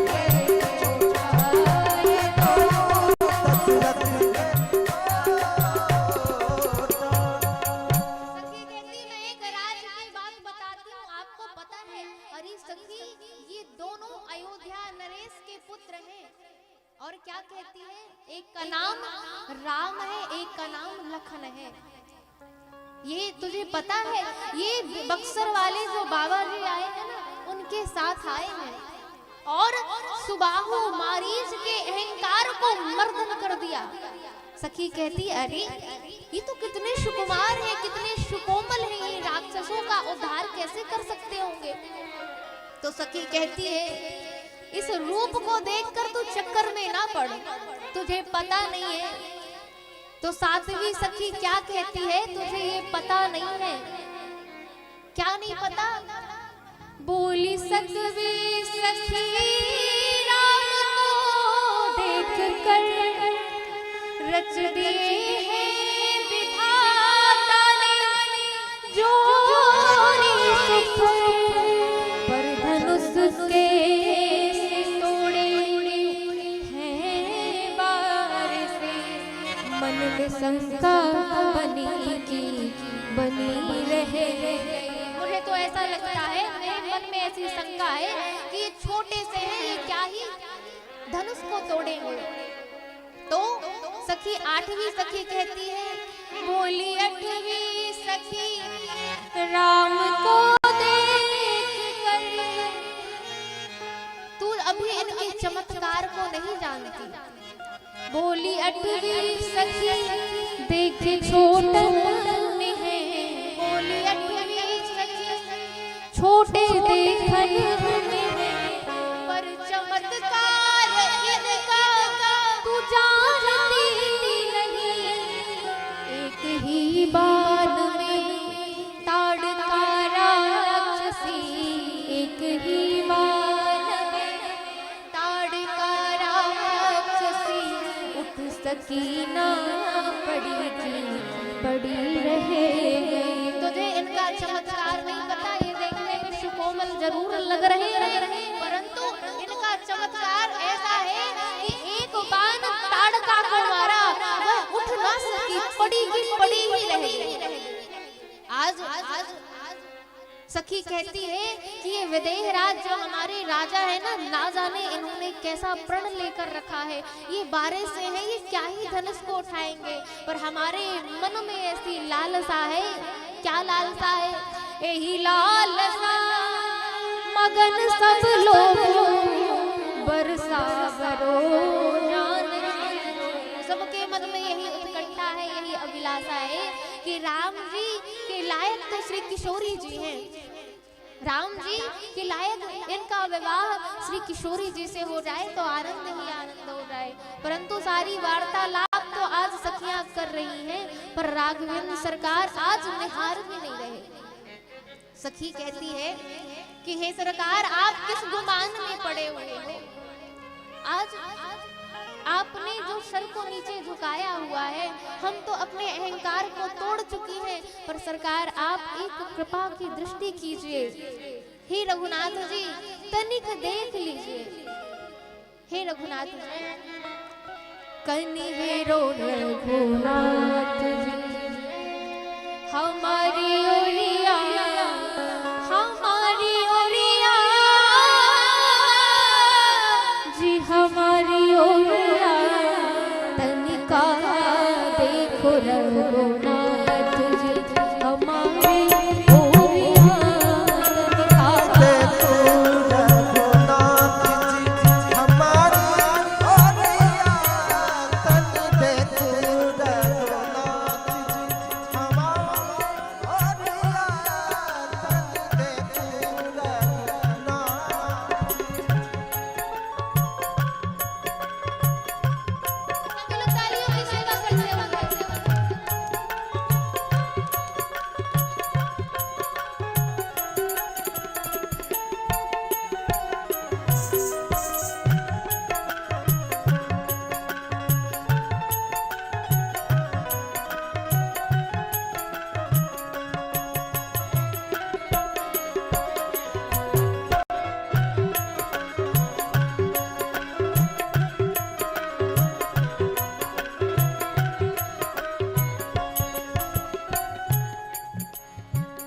सुंदर श्यामल गौर मनोहर सुंदर श्यामल गौर मनोहर सुंदर श्यामल गौर मनोहर सुंदर श्यामल गौर मनोहर अखियाँ में बसाली अखियाँ में बसाली मधुर जोड़िया तनिका देखो रघुनाथ जी हमारी ओरिया तनिका देखो रघुनाथ जी हमारी ओरिया तनिका देखो रघुनाथ हमारी ओरिया तनिका देखो रघुनाथ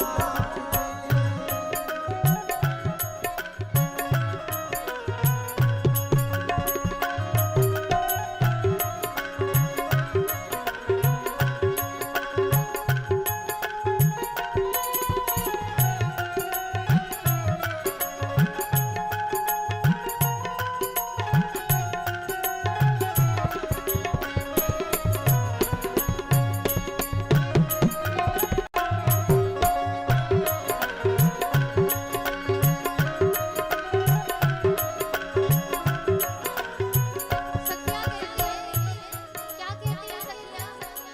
आप अपने आप को सुंदर समझते हैं, आप गुमान है सरकार, आपने आकर हम पर जादू चला दिया। मिथिला में आएंगे जादू चलाएगा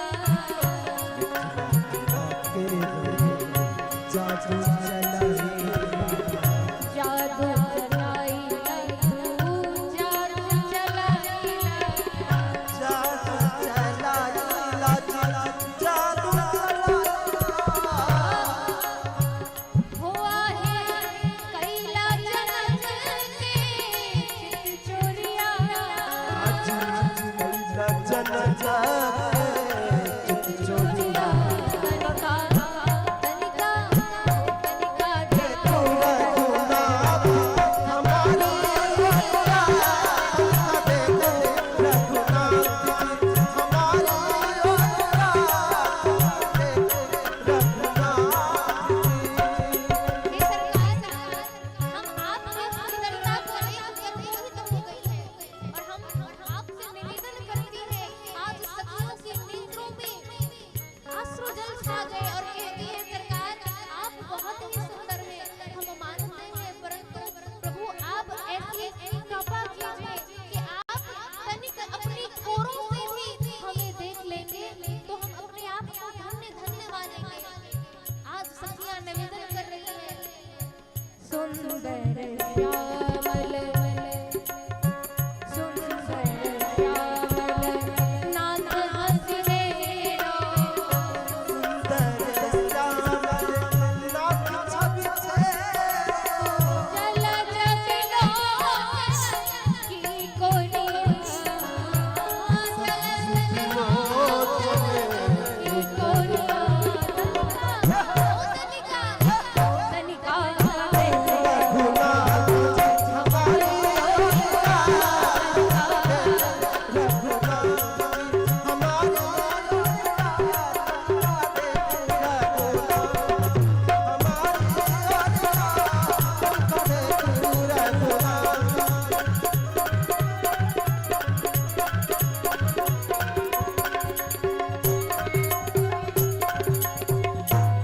बोलिए राघवेंद्र सरकार की। आज सखियां निवेदन कर रही हैं कि प्रभु आप कृपा करके हमारी ओर देख लीजिए। सखी कहती है कि आज ऐसा करते हैं कि हम इन पर ना हीरा डालते हैं, तो दूसरी सखी कहती है नहीं नहीं इन पे हीरा मत डालो क्योंकि ये साधन से प्रसन्न नहीं होते। आप कितना भी अच्छा साधन लाकर इन पे न्यौछावर कर दो परंतु इन्हें साधन का कोई फर्क नहीं पड़ता, तो क्या डालें? तो चौथी सखी कहती है इन पे हीरा डालो, मड़िया डालो, तो वहां पर चतुर सखी के रूप में यहाँ चतुर सखी विराजमान है। तो चतुर सखी कहती है कि इन पे ना हीरा डालो ना इन पे मड़िया डालो, इन पर तो प्रेम डालो। जब कहा प्रेम डालो तो पांचवी सखी कहती है कि अरे बाबली ये प्रेम कैसे डाले, लो डाल दिया, अब नहीं तो निहार रहे हैं। तो चतुर सखी कहती है प्रेम का प्रतीक क्या है, पुष्प, क्या है, सुमन। सुमन का अर्थ होता है, सु का अर्थात होता है सुंदर, और मन का अर्थात होता है हमारा चित्त। तो इनको माला फेंक कर डाल दे। तो छठवीं सखी कहती अरे बावली हो गई है क्या, इनपे माला, माला तो सामने से पहनाई जाती है, ऊपर से फेंक के मारोगे, अब हमें ही कोई ऊपर से फेंक के मारे तो हम तो क्रोधित ही होंगे। चतुर सखी कहती है इन पे पुष्पों की वृष्टि करो, ये तब देखेंगे। और ऐसी पुष्पों को वर्षाकर सुमुखी सुलोचनी सभी सखियां कहती हैं ये हर सही बर सही सुमन सुमुखी सुलोचनी वृंद जागी जहां तहां वंदु दो तहां तहां परमानंद तहां तहां परमानंद। आज सखियां कहती हैं कि आज राघवेंद्र सरकार आप हमारे ऊपर कृपा करिए, और जैसे ही पुष्पों की वृष्टि की आज राघवेंद्र सरकार निहार रहे हैं और अपनी कृपा दृष्टि की भगवान राम आगे की ओर बढ़े। यहाँ पर मानो संकेत दे रही हैं कि हम पुष्प वृष्टि करके हम आपको पुष्प वाटिका में आमंत्रण कर रही हैं।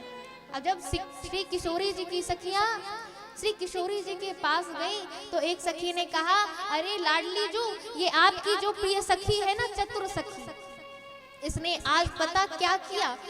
श्री लाडली जी ने कहा क्या किया, तो कहती है कि इसने जो रामभद्र जो सरकार आए हैं ना, चक्रवर्ती श्री दशरथ जी महाराज के पुत्र आए हैं, आज इसने उन्हें फूल मारा। लाडली जी ने कहा अरे बाबली तूने ये क्या किया, क्यों फूल मारा। तो सखी कहती है फूल नहीं मारा उन्हें, फूल नहीं मारा, दिया है किस्म के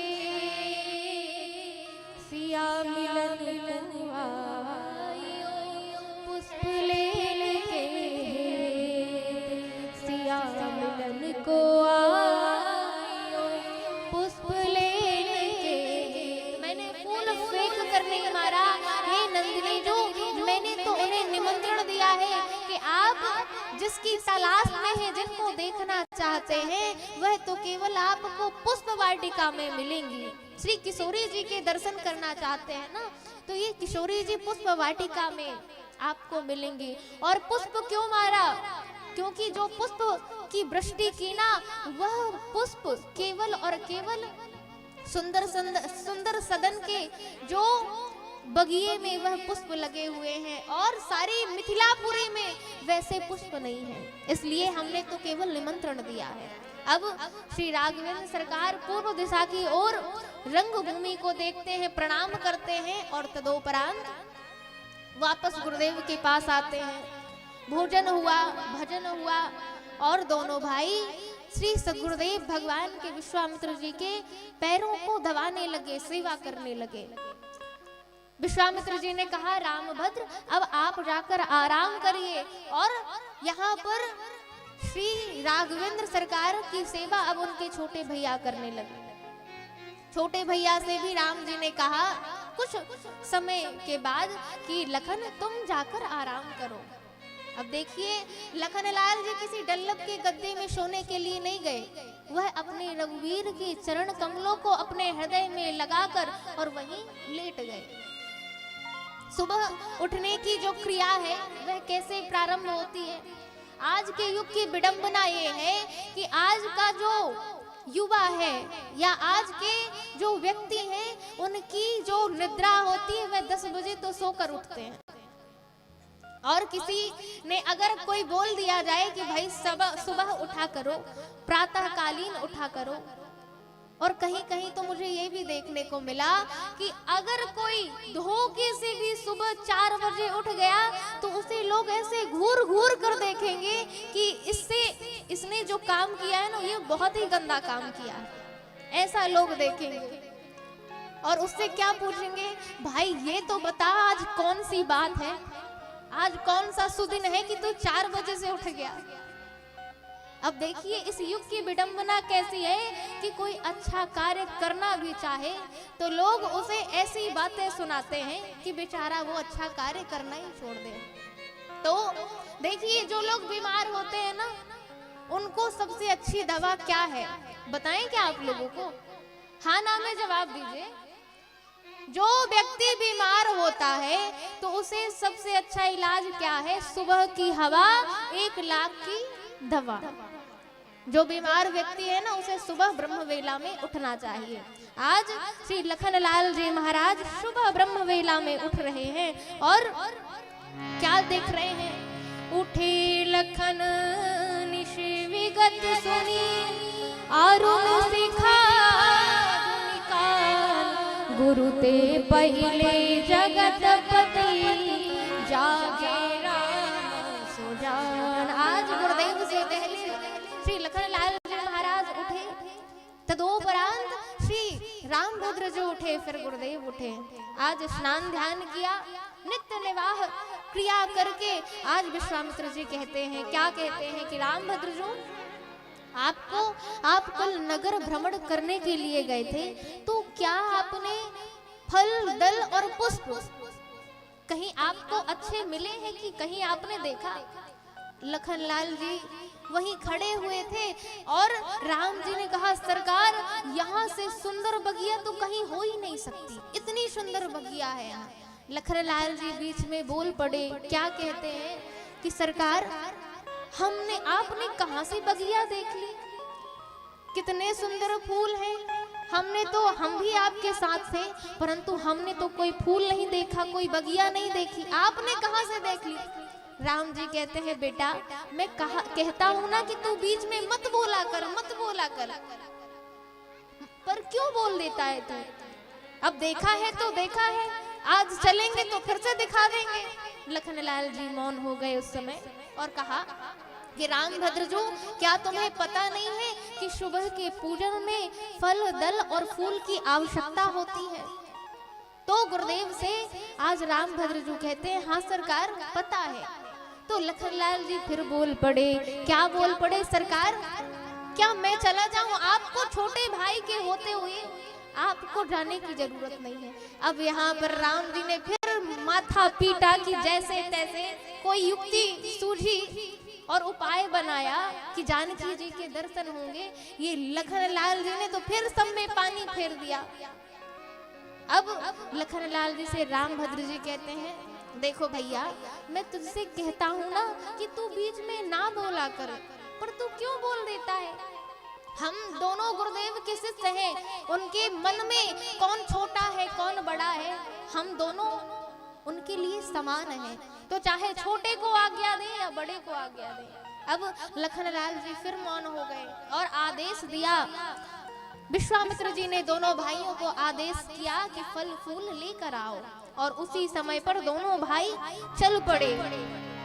समय जानी गुरु आयुष पाई, लेन प्रसून चले दो भाई, लेन प्रसून चले दो भाई। यहाँ पर देखिए ये जो बगिया है ये पुष्प वाटिका है, इसको सिंह मनोरंजनी भी कहा जाता है। अब यहाँ से जो विवाह के स्तर की लीला है, विवाह 4 स्तरों से संपन्न होकर विवाह संपन्न होता है। कौन कौन से? ये जो पुष्प वाटिका है इसको मन के स्तर की लीला कहा जाता है, और जो कल आप लोग श्रवण करेंगे वह अहंकार के स्तर की लीला है, और फिर इसके बाद विवाह जो लौकिक क्रिया कराई जाती है वह मंडप के स्तर की लीला है, अर्थात बुद्धि के स्तर की लीला है, और जो कोहबर लीला है वह चित्त के स्तर की लीला है। तो इन 4 स्तरों से संपन्न होकर विवाह संपन्न होता है। तो आज हम लोग मन के स्तर की लीला में प्रवेश करेंगे। तो ये पुष्प वाटिका क्या है? पुष्प वाटिका में 3 चीजें समाहित हैं। कौन कौन सी? पहला तो पुष्प वाटिका में सरोवर है, जो प्रेम से लवालग है, जो प्रेम का प्रतीक है। और तीसरा उसमें गिरिजा जी है, गिरिजा जी का जीवंत चित्रण है, विग्रह है।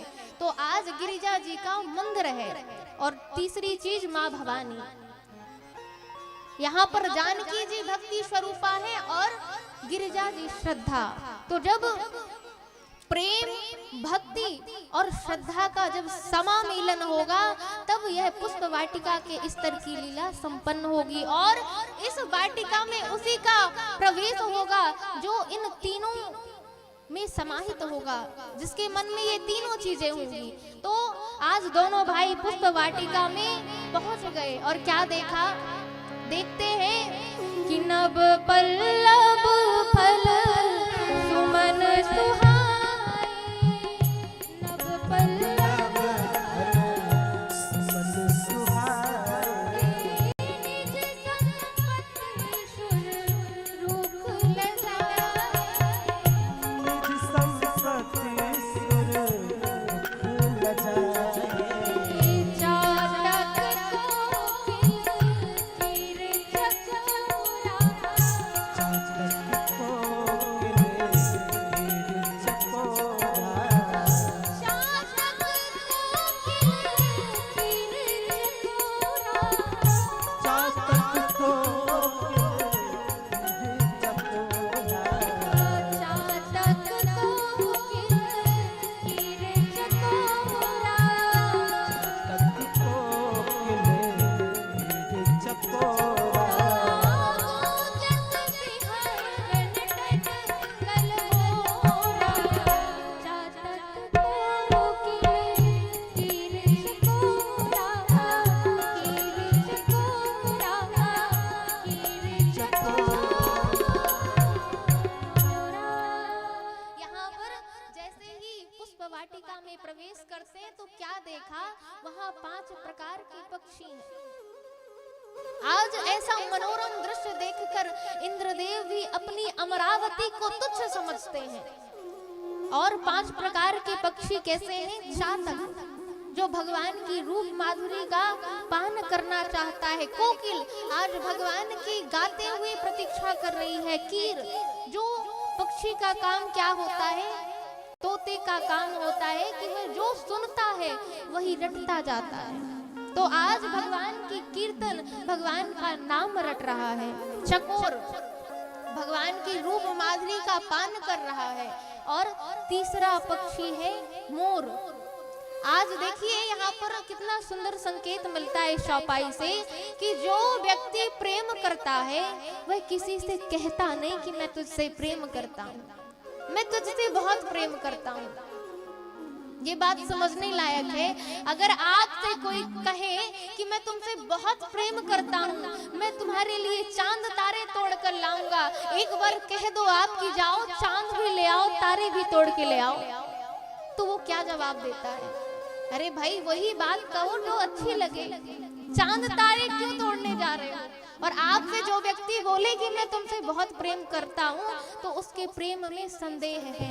उसको आप जान लेना कि ये आपसे बिल्कुल प्रेम नहीं करता, ये केवल बनावटी बातें करता है। आज मोर की भी यही कंडीशन है। आज मोर कह के बखान करके नहीं बता रहा कि प्रभु मैं आपसे प्रेम करता हूँ, मैं तो अपने प्रेम का उद्गार नृत्य करके कर रहा है।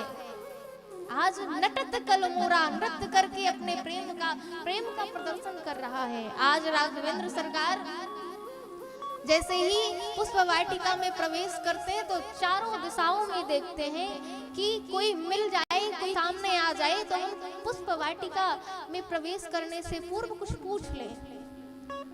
अब राघवेंद्र सरकार से लखनलाल जी कहते हैं, सरकार भैया आप यह तो बताओ कि ये आप पुष्प वाटिका में जाने के लिए आप किसी से आज्ञा क्यों लोगे?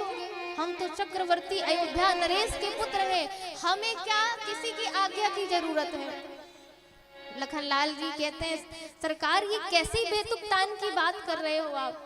हम तो राजा के पुत्र हैं ना, हमें क्या जरूरत है पूछने की?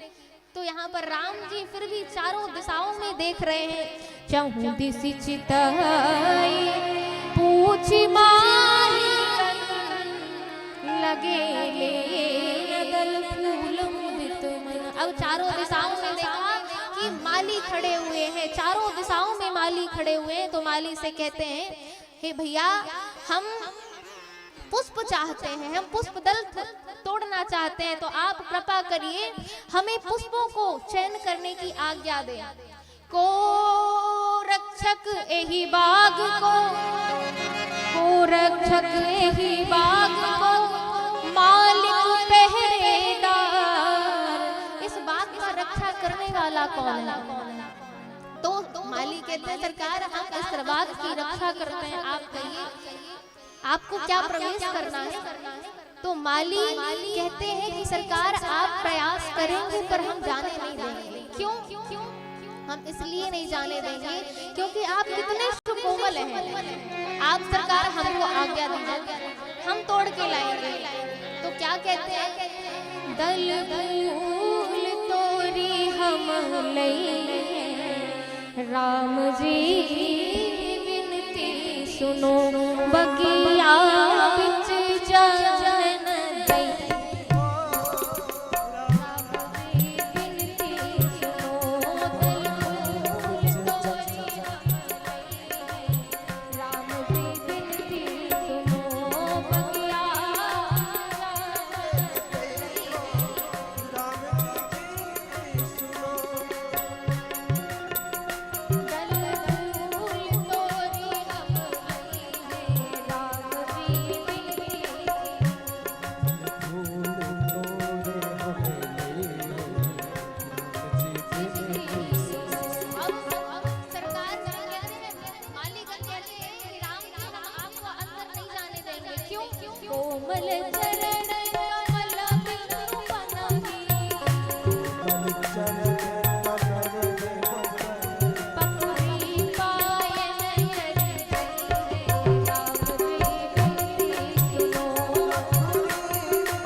रघुराज कहूँ गढ़ जय लला की बखुरी पायन में। आपके जो चरण कमल है वो कितने कोमल है और आप बिना पानी के आए हैं सरकार।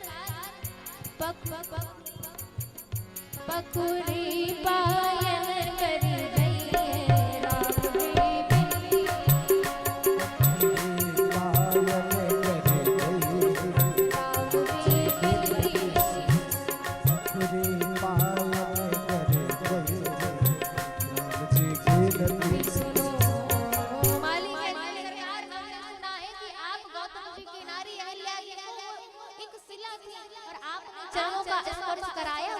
बन गई। तो सरकार मैं आपसे ये कहना चाहता हूँ श्री रघुनंदन जो सुनिए हम भाग के भीतर जान दई है।